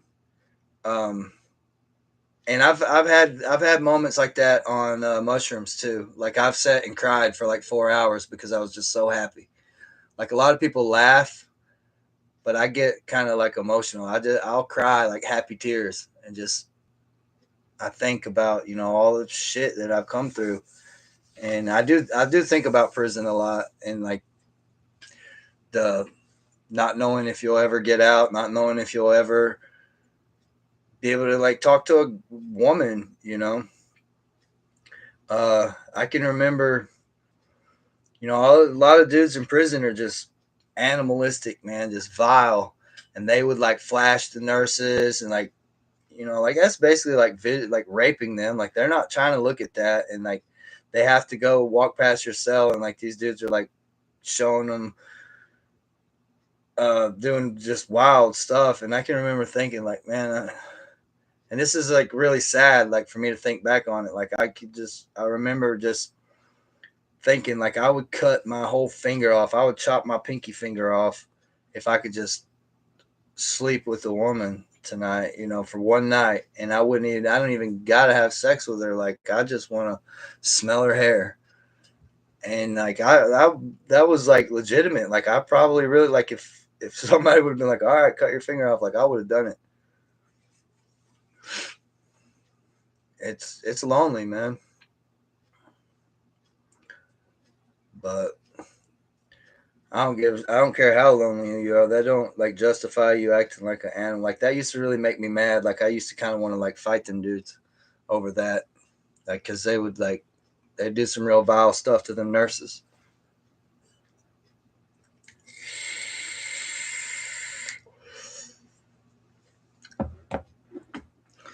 But yeah, I mean, I don't think ketamine is really that bad. But I met a guy once that was like addicted to it, and I don't ever want anything to have a have a hold over me. You know, I don't want to be a slave to anything ever. So I'm not totally against it, but I would be very leery of messing with it with ketamine. Hell, I get like that over weed. Like once I start smoking weed, I can't stop.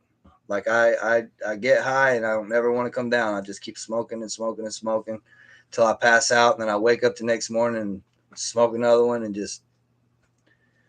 You never tried ketamine, so it's a little bit kind of like psychedelic. I think it's actually classified as a dissociative, almost kind of like ether, like like when you like get anesthesia at a doctor. Matter of fact, when I had oral surgery, I had a implant post put in my drilled into my skull, and that was what they used for the anesthesia. They gave me ketamine and fentanyl, and really, I didn't even. That doctor must be pretty good at what he did because I never even felt the like I've done ketamine on my own and it is pretty trippy. But when the doctor gave it to me mixed with the fentanyl, I just went right to sleep. Next thing I know, I woke up and the surgery was over, and I never even felt high or anything.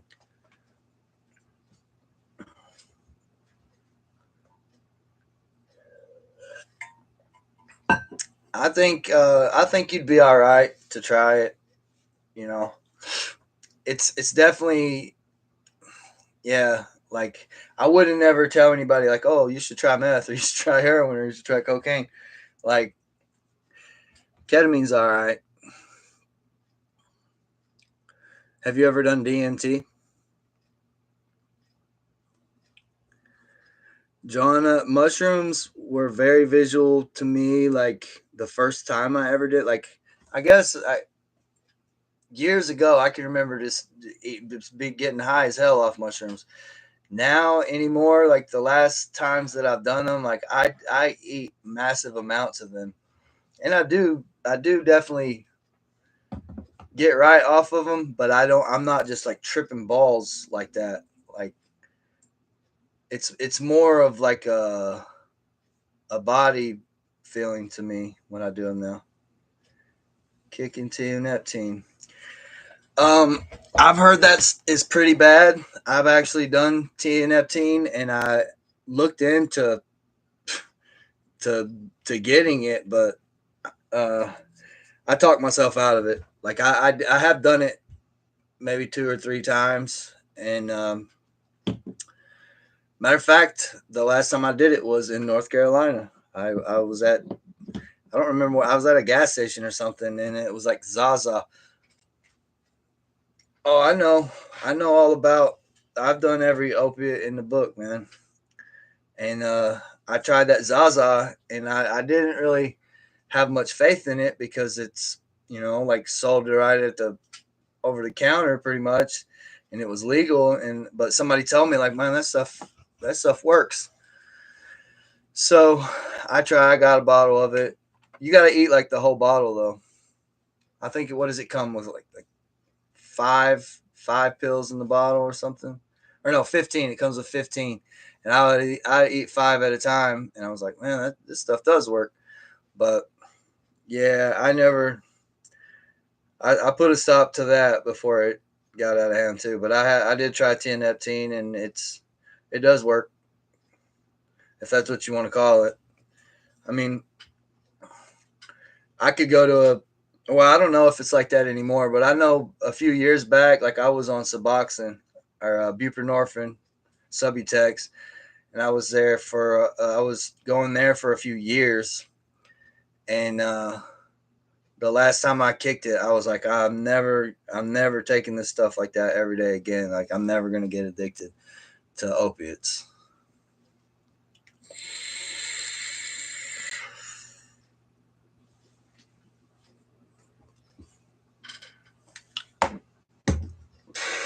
But yeah, I heard that tianeptine. I mean, it's probably just as bad as kicking Suboxone. Uh, but it took me 6 weeks to get to sleep again after I stopped taking Suboxone.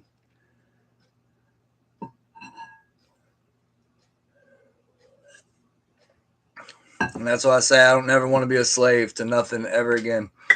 There was a time when I had to wake up like 30 minutes before I actually had to get out of bed because I would, and you only have to take a little tiny piece. Like I was prescribed 2 subs a day, but I would only take like an eighth to a quarter, a little piece, a little tiny piece of one. And I would roll over, break off a little tiny piece of that and stick it under my tongue and just lay there until about 30 to 45 minutes later. I felt it kicking in, then I could get up out of bed and like start my day. But until I felt the medicine kicking in on me, like I didn't want to do nothing. And yeah, that ain't no way to live.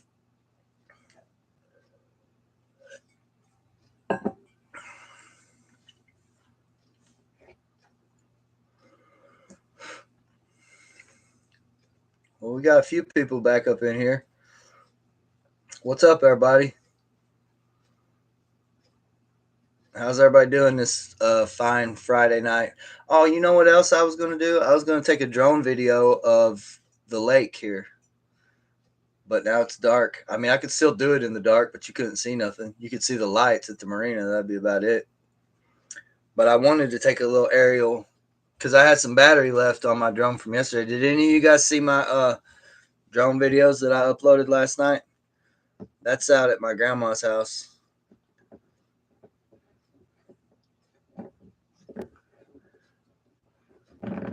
I'm going to inherit 15 acres of that. So I guess I'm just going to take all the money that I got saved up and put it into a house there. Probably still going to keep this houseboat too, though. I like this houseboat. Cool little crash pad. Uh, I don't know. Maybe not if I'm never coming here anymore. But my union hall is out of Nashville, so all my work is kind of in this area. I am at the Gallatin Marina. I'm about 30 minutes northeast of Nashville, Tennessee.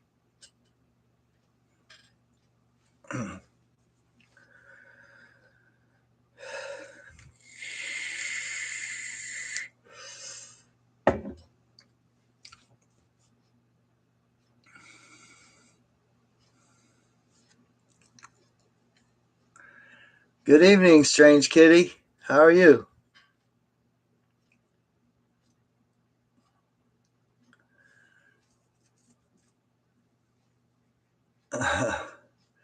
Well, there's plenty of time to watch the drone videos. They're only like 7 or 8 minutes long. There's two of them. I think one's 7 minutes and one's 8 minutes. So you can bang them out anytime. You know what I need to do? I need to like put all my videos in a playlist and have you guys just click the playlist and like repeat it just while you're asleep, just so that it like cranks up my watch hours because I need like 400 more watch hours. I think once I get over that 4,000, as long as I keep over 1,000 subscribers, they can't ever really like demonetize me. Like probably never really gonna make any money off YouTube, but I just want to I, I just want to say that I got fully monetized on there. You know what I mean? And you have to have 4,000 watch hours within a year, within 365 days. So I can't remember when I started this YouTube channel. I feel like it's only been like 4 or 5 months, but I got 3,500 and something watch hours in 4 or 5 months. So surely to God, within the next 6 months, I can get 450 more watch hours.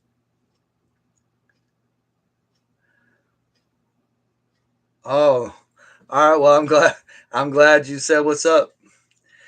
Um, that's fine. You can lurk. You can lurk in my live streams all you want. I'm happy. I'm happy that you're here. But yeah, Melissa, I don't really even think about being in this boat. Like it's you can't really, like, unless the wind is blowing really hard or a boat flies through here real fast and causes a wake, like, you don't even know that you're floating on the water. I forget that I'm even on a boat half the time.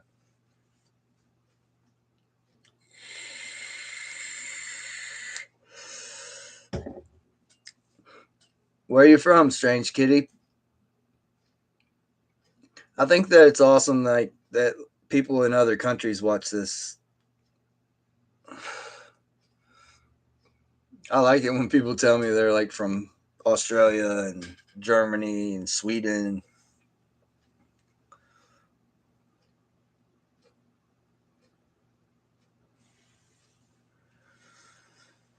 That's what's up. I've never been on a cruise.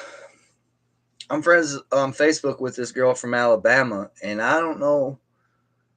I think I met her through like a witchy group on Facebook.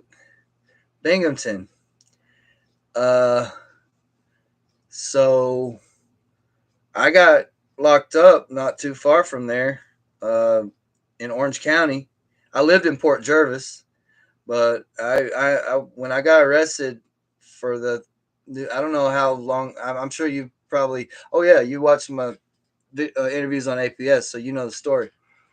But yeah, I wasn't too far from Binghamton, like oh, Middletown and Newburgh, all that. Like I think Binghamton's not too far from there.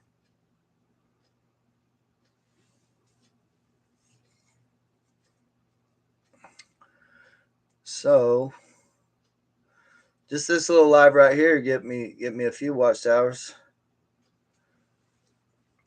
You know what I said the first time I went to Newburgh, New York? This is a true story.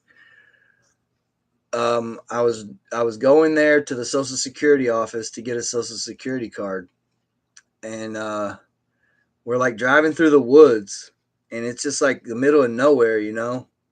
What is that? Like the Catskill Mountains, like Tuxedo? Is that part of the Catskills?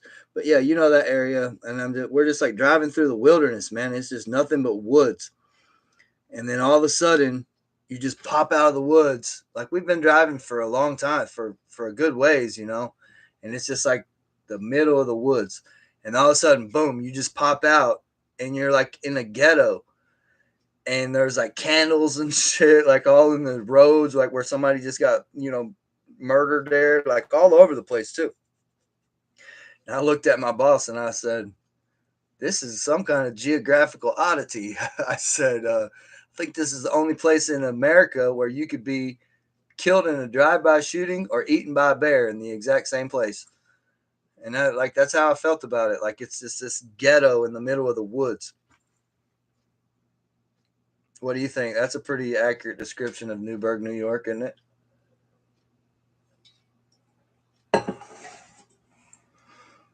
I used to like to go to this restaurant in Middletown called Cheeseburger in Paradise. It's a Jimmy Buffett restaurant. I wish they had one here. Hell, maybe they do. Let me Google it. I bet they don't though, or I'd know about it.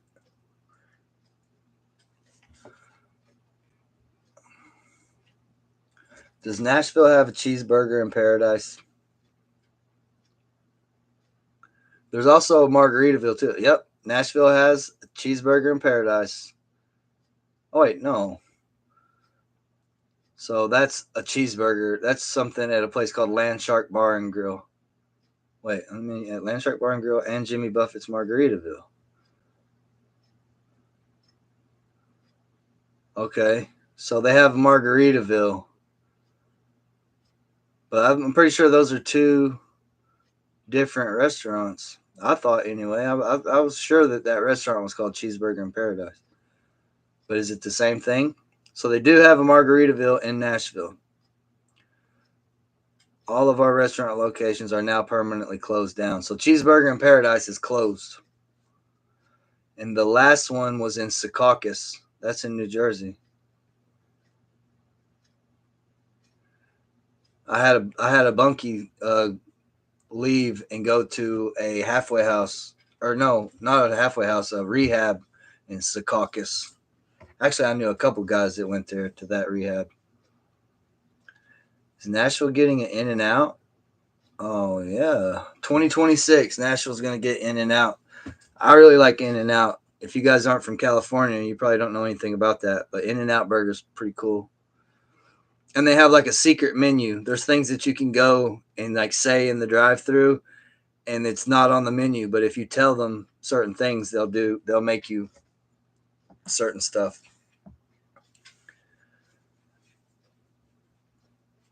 Uh, I can't remember what it is anymore. Let's Google it. What is on In and Out Burger's secret menu? Yeah, here it is. Animal style. A regular burger with fried mustard, grilled onions, pickles, and extra Thousand Island spread. I think that's what I used to get too, animal style. Flying Dutchman, two burger patties and two slices of cheese served without a bun. Three by three, three beef patties and three slices of cheese. Four by four, four beef patties and four slices of cheese. Protein style burger wrapped in lettuce instead of a bun. Onion bun, tomato bun, grilled cheese, roadkill fries, Scooby snack, side by side, Neapolitan shake. So yeah, that's the secret menu.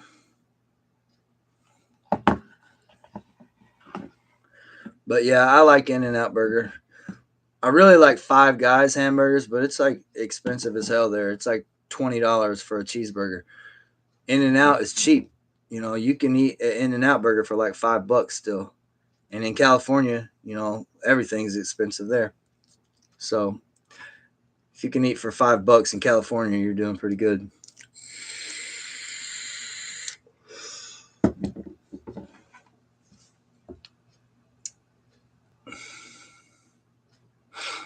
There's a pretty good restaurant here, just right across the. You know, I could throw a rock and hit it over there, and I'm surprised. Maybe they quit.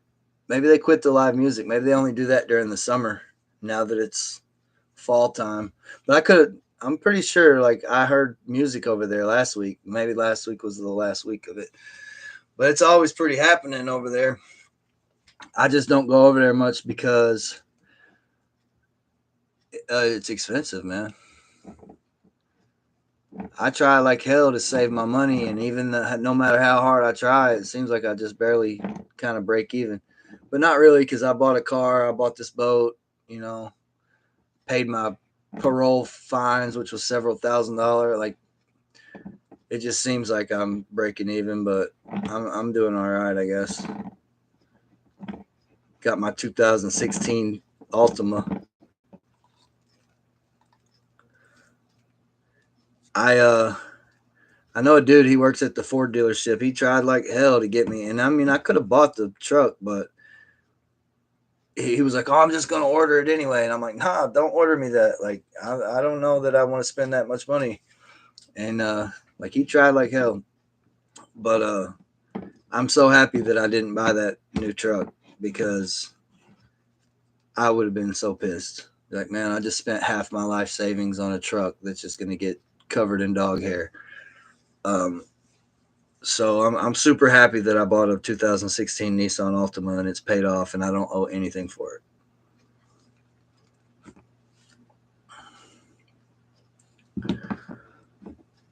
So what's up, y'all? Talk to me. Give me something to talk about.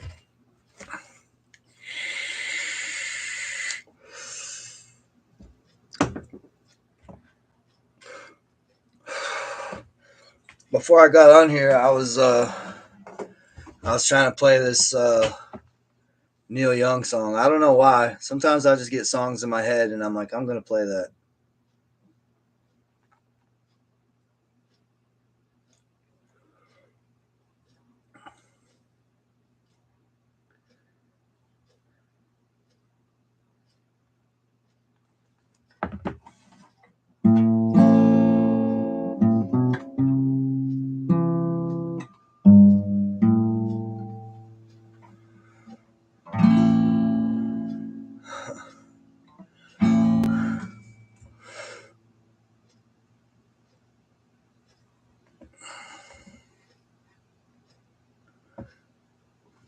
I thought I had a subscription to this Ultimate Guitar. I don't.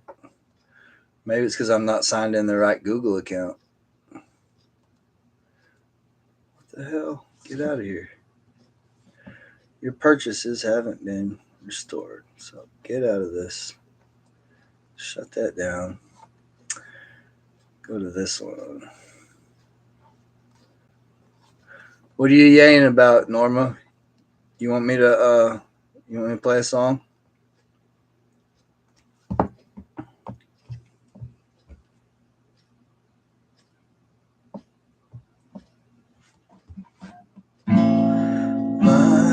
My, hey, hey.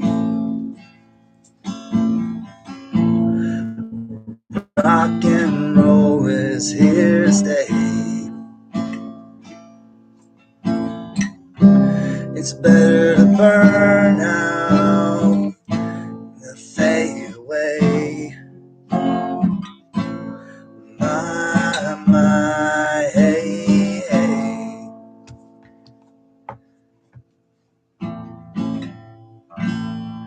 Out of the blue. Wait, that's changing keys on me? That don't sound right. That's a G minor, though.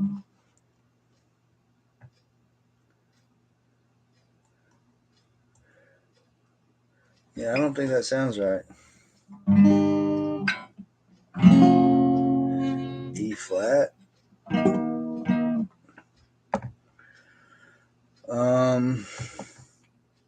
What song you guys want me to play? Oh, you guys like Neil Young?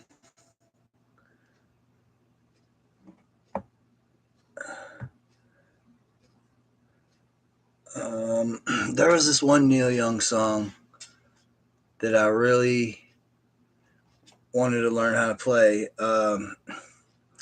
It's the song that's in American Beauty. I'm trying to think of the name of it.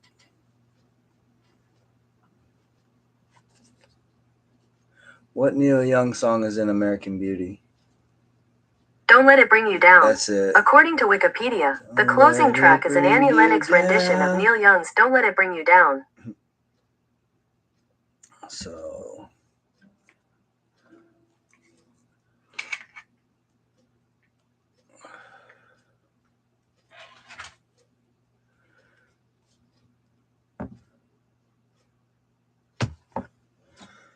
let's see if I can do it. Oh, get the hell out of here.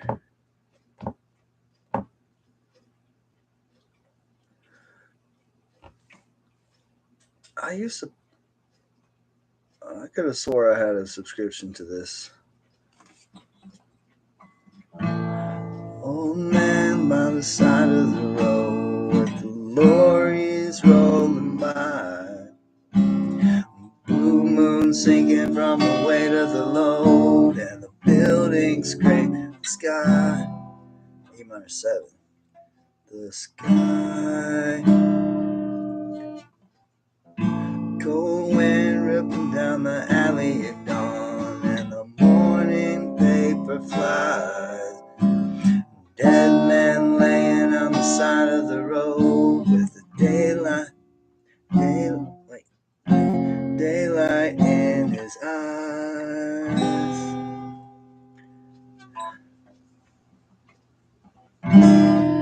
Don't let it bring you down. Wait, D7. How do you play a D7? Yeah, that's right. Why does it not sound right? Don't let it bring you down. It's only castles burning.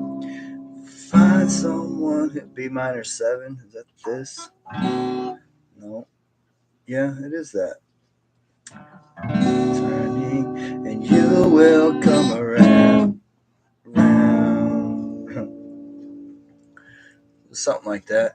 Blind man running through the light of the night with the answer in his hand. Come on down to the riverside, you can really understand. Red light flashing through the window in the rain. Can you hear the sirens moan? White cane lying in the gutter in the lane, and you're walking home alone. it bring you down. It's only castles burning. Find someone who's turning, and you will come around.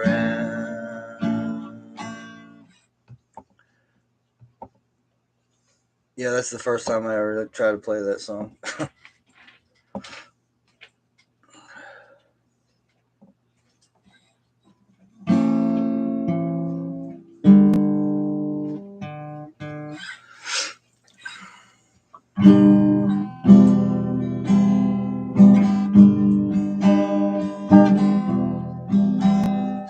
You guys ever heard of the Bloodhound Gang?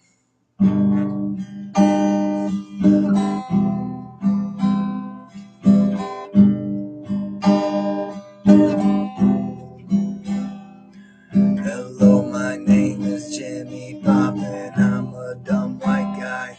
I'm not older, new, but middle school, 5th grade, like junior high. I don't know mofo, if y'all peeps be bugging, giving props to my hoe, cause she fly, but I can take the heat, cause I'm the other white meat known as Kid Funky Fried. You guys heard that one? Yeah, I'm hung like Planet Pluto, hard to see with a naked eye. But if I crashed into Uranus, I would stick it where the sun don't shine. Cause I'm kind of like Han Solo, always stroking my own bogey. I'm the root of all that's evil, yeah, but you can't call me Cookie. The roof. Actually, I think you're supposed to play this with power chords. The roof. The roof. How's it go?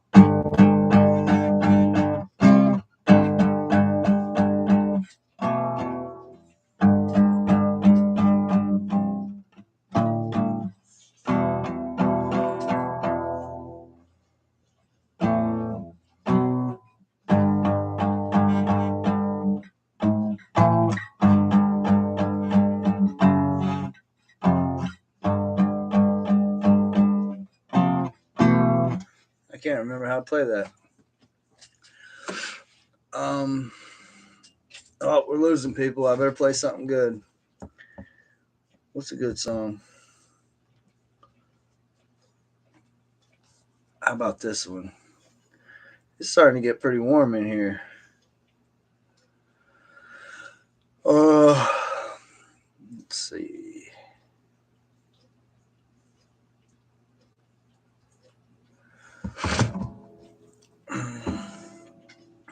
Does this have a capo in it? I don't think so.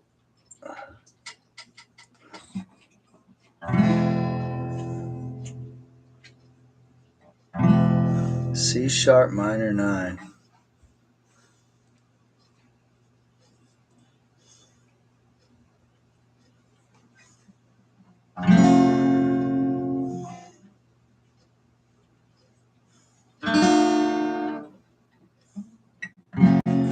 When I look into your eyes, I can see a love restrained.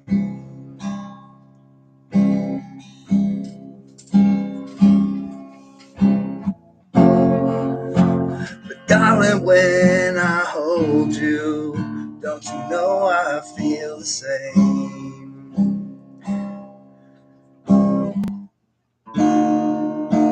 Cause nothing lasts forever, and we both know hearts can change.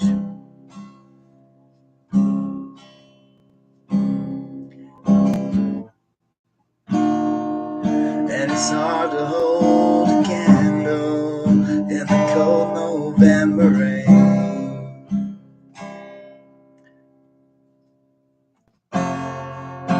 We've been through this such a long, long time, just trying to kill the pain. Oh yeah. Lovers always come and lovers always go, and no one's really sure who's letting go today. Walking away.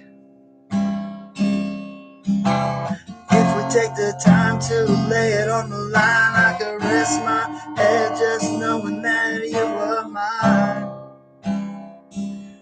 All mine.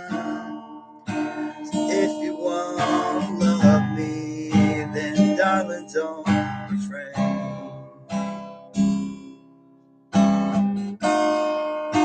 I'll just end up walking in the cold November rain.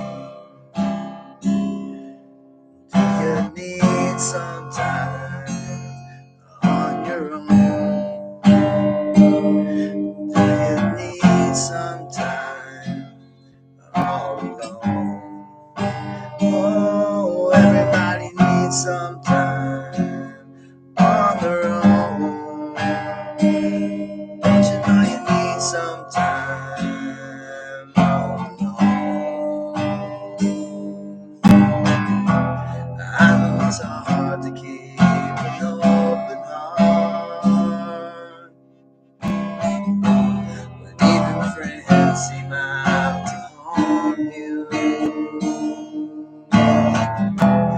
But if you could heal a broken heart,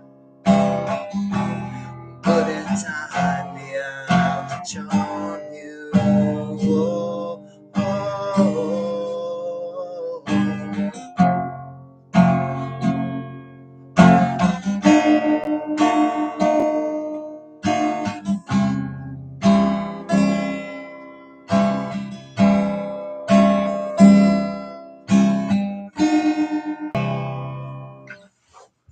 I thought my computer was about to die there for a second. My screen just went black.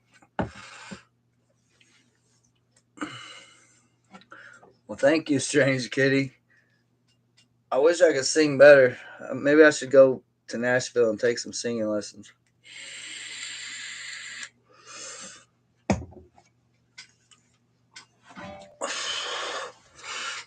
I read something the other day that said this was like one of the saddest songs of all time. But I don't think it, like, I guess all the songs that were on that list, like the 5 saddest songs of all time, were all songs that I really, really like. So maybe I like sad songs. I think my guitar is a little bit out of tune. But yeah, I want to try to play this one real quick. I don't know why I get on lives and play these songs that I don't even really know.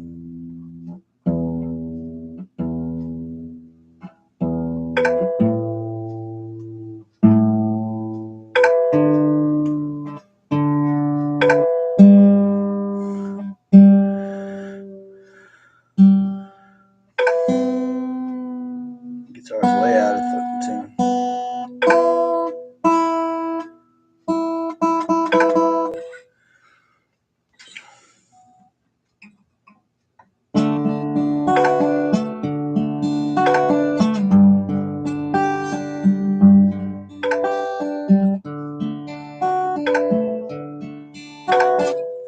Fuck out of here.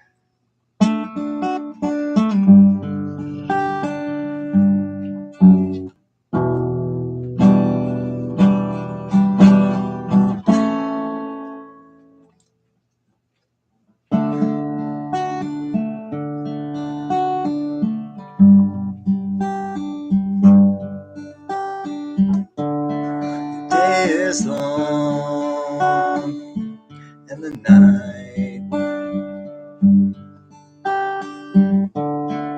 night is yours alone. You think you've had enough of this life. Hang on, hold on. Don't let yourself go,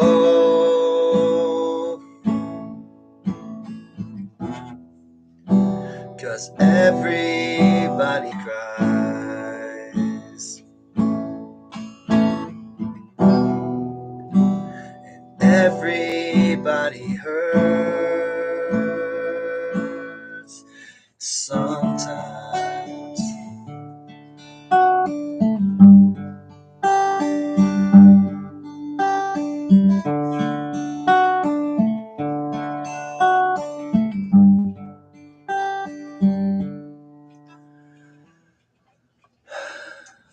see. I can't remember the next verse. How's it go?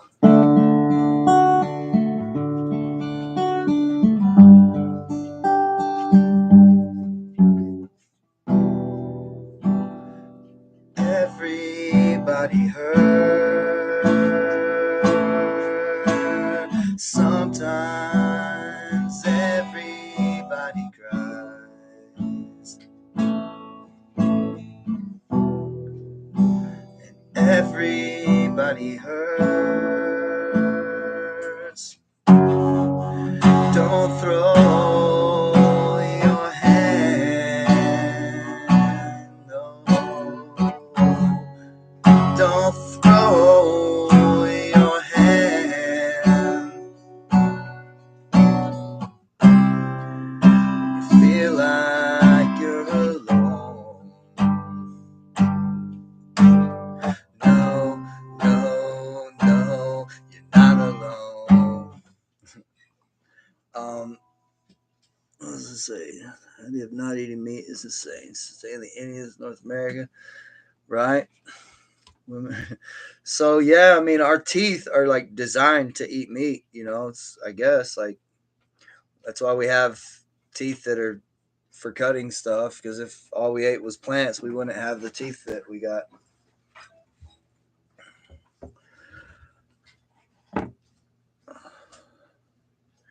But I don't know if Kim is still in here, but Kim is actually the person that put me onto this documentary. Like, it's it's called the what the hell is it called? Earthlings. Pretty sure it's called Earthlings, and it's really bad. Like about how they like farm animals and just do like savage stuff to them and like beat them and treat them really bad. I think if we are gonna eat meat, that makes me think of this. Like when I was in the hole in prison, that's all I did was read books about homesteading and raising chickens and building log cabins and stuff. But the lady that wrote one of the books that I read, it was called the Encyclopedia of Homesteading, I think. She said, I don't have any use for a person that will eat meat but won't kill it themselves, which is kind of like me. You know, I don't want to kill animals. I don't want to kill things. And but I mean, if I had kids and they were starving to death and we didn't have nothing to eat, like you know, I would definitely like kill an animal and eat it. I'm sure before I starve to death. But just I remember talking to my mom on the phone. I was like, you know, I think I want to raise chickens if I ever get out of here. I was like, but I know what's going to happen. I will not, like, I won't be able to eat them. Like, I got a freezer full of chicken breasts, but if I had to reach down and twist a chicken's head off its neck, I don't know. Like, I'm sure I would get used to it, you know, if it's what it took to survive. But, like, I like animals. I would make friends with them, and the chickens would, like, follow me around and become my pets, and I'd probably name them, and I wouldn't be able to kill them.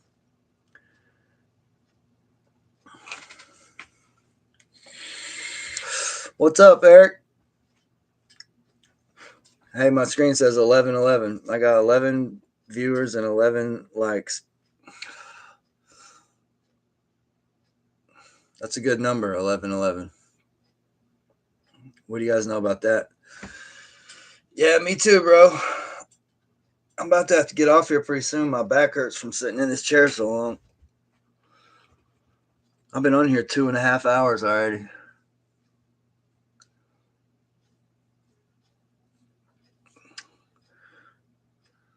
So, yes, ma'am. 1111. Did you guys watch my video where I talk about my angel numbers video about how I started seeing that number 111 and 1111 all over the place? Like Highway 111 runs right through the town I'm from. And one day I was driving down Highway 111. At 111, I looked at the clock. It was 111. I was on Highway 111, and on my odometer I had 111,111 miles. And I know this is like hard to believe, but it's true. And I want to say that also, like, my distance till empty, you know how it tells you how many miles you got left on your gas tank before you run out of gas. I want to say that said 111 too. Like, it was just insanely, like, the odds of that happening. Just as I glanced, like, I wasn't even paying attention, and then all of a sudden, I look, I see the 111 sign. I look at the clock, it's 111. I look at the odometer, it's 1111111. And I never heard of the word angel numbers until then. And like that night, I was around my little brother, and I was telling him that, and the girl he was with was like, "Oh, that's angel numbers." She said, "That's angels trying to talk to you." It was the first time I ever heard that in my life. And then, hell yeah, that's awesome. Um, and then and this was also in January, which some people say is the first month, but it's really not. Did you guys know that? So you think everybody thinks November is the 11th month, right? So I'm pretty sure it was like Pope Gregory. I'm not sure how many hundreds of years this was ago or how long ago it was, but you know, they say our calendar is called the Gregorian calendar, and it's named after a pope, a Catholic pope named Pope Gregory.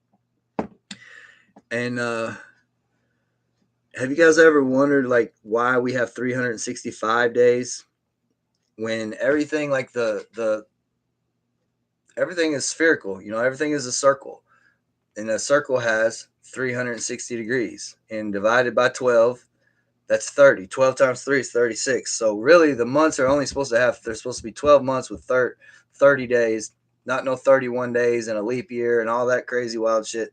Like they did that to like throw us out of balance with you know, the universe or higher powers or whatever you want to call it. But have you ever wondered why October, they tell us October is the 10th month, but octo is 8? Nueve in Spanish is 9. November is the 9th month. A decade, December is the 10th month. Because actually the first of the year is the spring. That's why springtime is called primavera. That means like the first. Primero is number 1. Prime numbers, you know. So yeah, they screwed our calendar up a long time ago. Everything's a conspiracy.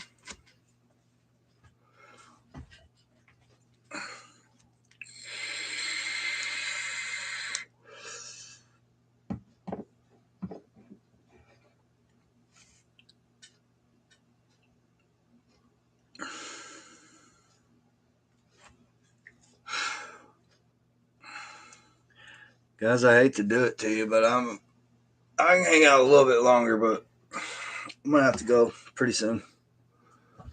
Undecember. Hey, what's up, Dina?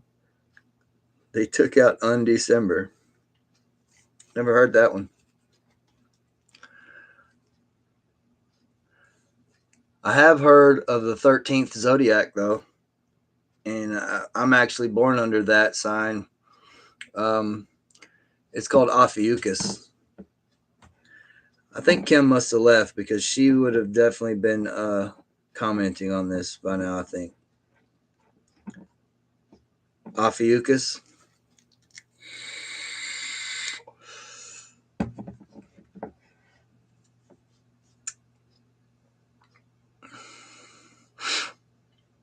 But yeah, so if you believe in the Ophiuchus, I'm actually not a Sagittarius, I'm an Ophiuchus.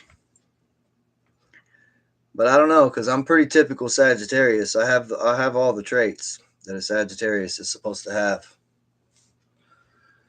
My birthday is a month from today, the 8th of next month. Month.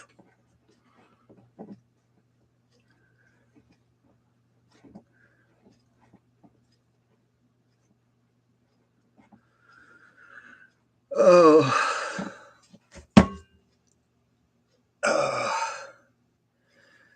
I do. I'm about to be 44 years old.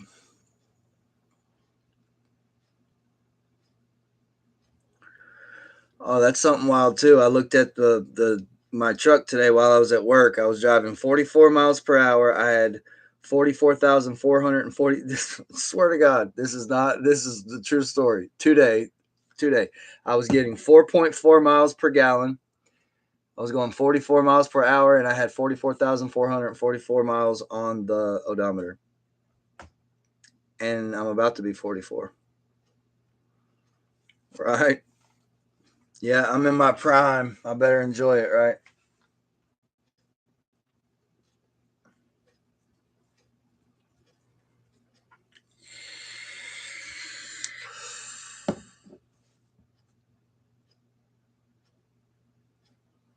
What should I do? I know what I should do. I need to watch YouTube videos on how to use open broadcasting software, and I need to watch YouTube videos on Canva. And I need to get proficient at both of those things. But I was just talking to somebody the other day, and they said they don't use OBS. They use something else. That's one of those things I should have recorded on my watch, because now I forget. But there was like some other programs besides OBS, but I don't know. Maybe I just need to. Oh, I know who it was now. It was a guy. I met him on it was a Reddit from Cookeville, Tennessee. Like it's a Reddit about like a Reddit, what are those called, threads on where I'm from. And yeah, but the dude was telling me he has a YouTube channel about like nerdy, everything nerdy. He's just like a super nerd, I guess. But I think if I could figure out OBS and Canva and DaVinci AI. Well, DaVinci AI is pretty simple. I think you just go on it and tell it what you want, make a picture of, like what you want it to draw you a picture of. But I definitely need to get way more pro at making YouTube videos for sure. And if I learn the OBS, so I was actually thinking about that today, like when I was listening to the Billy Carson and Joe Rogan interview. Uh, I could just because it's very those things are very interesting to me, and I could like play that and like talk about what they're saying, and I could tell them talk about when they mess up too. There's a few things. Oh, they said that 200,000 times 200 million was 44 billion, and I was like, wait a second. No way. There's way too many zeros for it to be that. So I counted it up and I'm like, no, it's 44 or it's 40 trillion. Um, so that was one thing they said that was wrong. And they were talking about the octagon on Saturn. There's a cyclone on Saturn. It's not an octagon, it's a hexagon, which is crazy because the sigil of Saturn is a hexagram. And like, I don't know, you guys may not have ever heard about this, but this is also something else that I studied a little bit. It's called cymatics. And like if you take like a tray of like metal shavings and you play a sound underneath it, like give it a certain vibrational frequency, like a F sharp or a or like the musical notes. If you make the musical notes that are like in key, those metal shavings will arrange themselves into different like geometrical shapes. And the planet Saturn emits this sound that's always coming from that planet. And if you resonate that frequency under metal shavings, it shapes into hexagons. That's trippy. That blows my mind. Um, yep, for sure. That's wild. Also, have you guys ever heard of? Yeah, I am getting a little sleepy. I wake up at 4 a.m. every day, so I'm usually asleep. This is what time I'm usually asleep by. Um, yeah, Norma, just go on YouTube and type in cymatics. It'll blow your mind. Um, Also, while you're doing that, look up Dr. Emoto. I can't remember his last, or maybe that is his last name. Just all you have to do is type in Dr. Emoto experiments. This, I think he's Japanese. He made these, and this is something that I learned about in my positive thinking class where I learned about the law of attraction.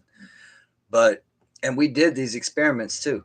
So like, if you guys ever heard, like, if you talk to plants and you like love your plants and care for them, and like they will flourish and do better, because everything has like energy, like, but this guy, Dr. Emoto, he would do these experiments where he would like freeze water. Like, he had this machine that would like flash freeze water, and he would tape like words to the side of the, whatever you call it, like the group, the specimens, and he would put good, like positive words on one, and then he would put like negative, like he would put like I hate you, or you make me sick, and then the other one would say like I love you and you're beautiful, and then he would freeze this water, and the water with the good vibrations would always form like perfect geometrical shapes, like kaleidoscopic, like snowflake, like perfect geometric, uh asymmetric, whatever you want to call it, or symmetrical, I guess you would say, not asymmetrical. But and then the water with the low vibration would freeze, and it would be all irrational, and it wouldn't be no form to it. And yeah, that's pretty crazy. It was. We did an experiment where we put rice in a jar with water, and we put good words on one jar and bad words on the other jar. And the jar that had the bad words on it, it rotted, like it turned black and was like putrefying, and the jar with the good words on the rice wasn't. True story. Dr. Emoto. Look up Dr. Emoto's experiments with vibrations and water and all that. And like our bodies are like 75% water, so if those vibrational frequencies have that effect on water, then obviously it's affecting you. The moon affects us. The night that I got arrested in New Jersey was a full moon, and it's a proven scientific fact that there are more homicides, drunk drive, DUI. The emergency room is always like filled up on the nights of the full moon. That's like crazy shit goes down, because the moon, I mean, it pulls the whole ocean. If it can cause the tides and cause the whole ocean to move, obviously you don't think it has a effect on us. We're 3/4 water.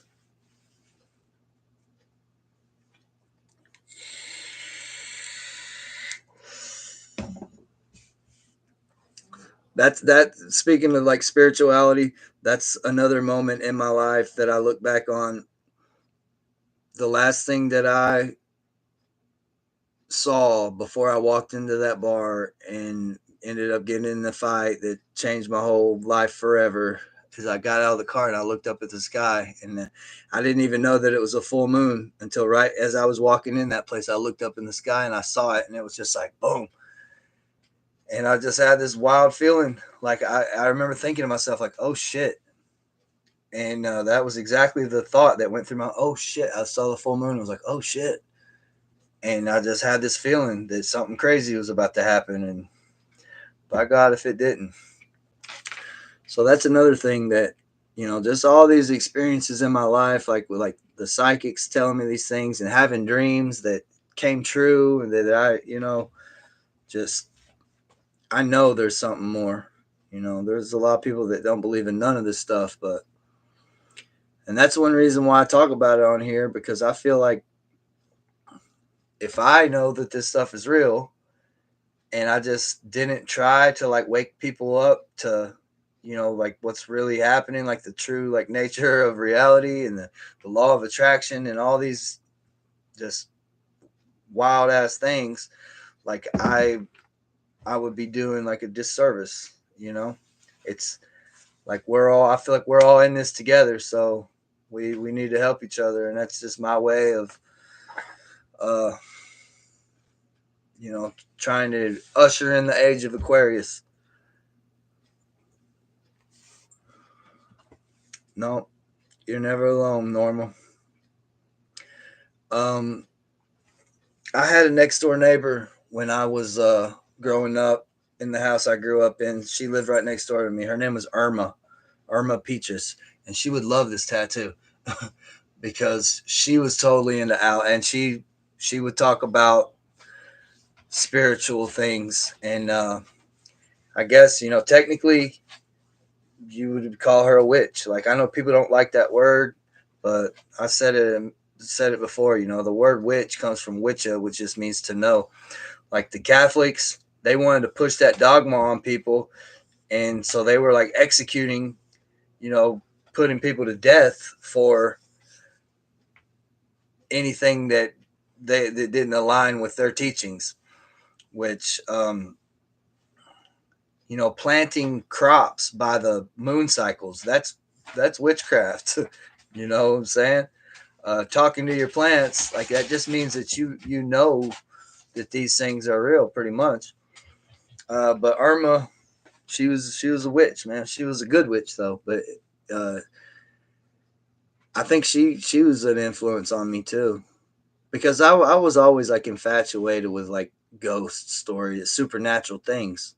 Like, I was reading books about magic and the occult and all of this, all these things I'm talking about now. I was reading books about them in the Putnam County Children's Library when I was like 6 years old. Pretty wild, really, to think about. But like I said, there's good and evil in everything, and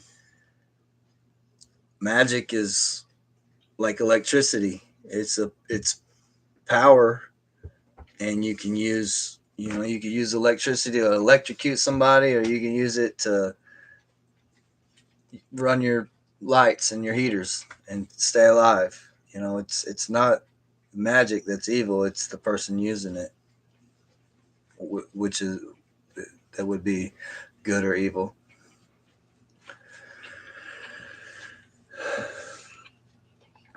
So anyway, I promised to make a video about spirituality, and I did. I think I did a halfway decent job, and besides the songs I butchered. um, but I appreciate all you guys uh, that's been here hanging out. Uh, Thank you, Norma. I appreciate it. I appreciate all you guys for being here. I'll try to do another one soon.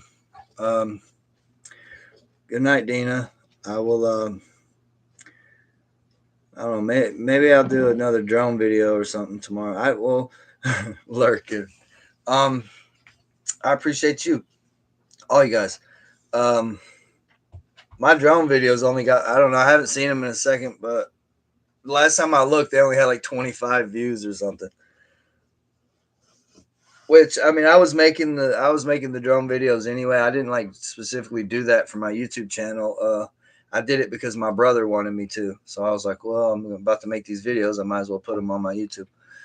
But they didn't get a lot of views, which I didn't really expect them to. But yeah, good night, everybody. I haven't even took a shower yet. 61. Oh, see, of the drone videos. Okay, so they got a few more than the last time I checked. But yeah, I'm gonna get in the shower, and I almost wish it was a little bit colder so I could put on some flannel pajamas, but it's a little too warm still to be breaking those out just yet. I love flannel PJs. I wear them to Walmart in the middle of the night. So, but yeah, good night, everybody. Thanks for hanging out with me, and we'll do it again sometime. Yes, ma'am. You too.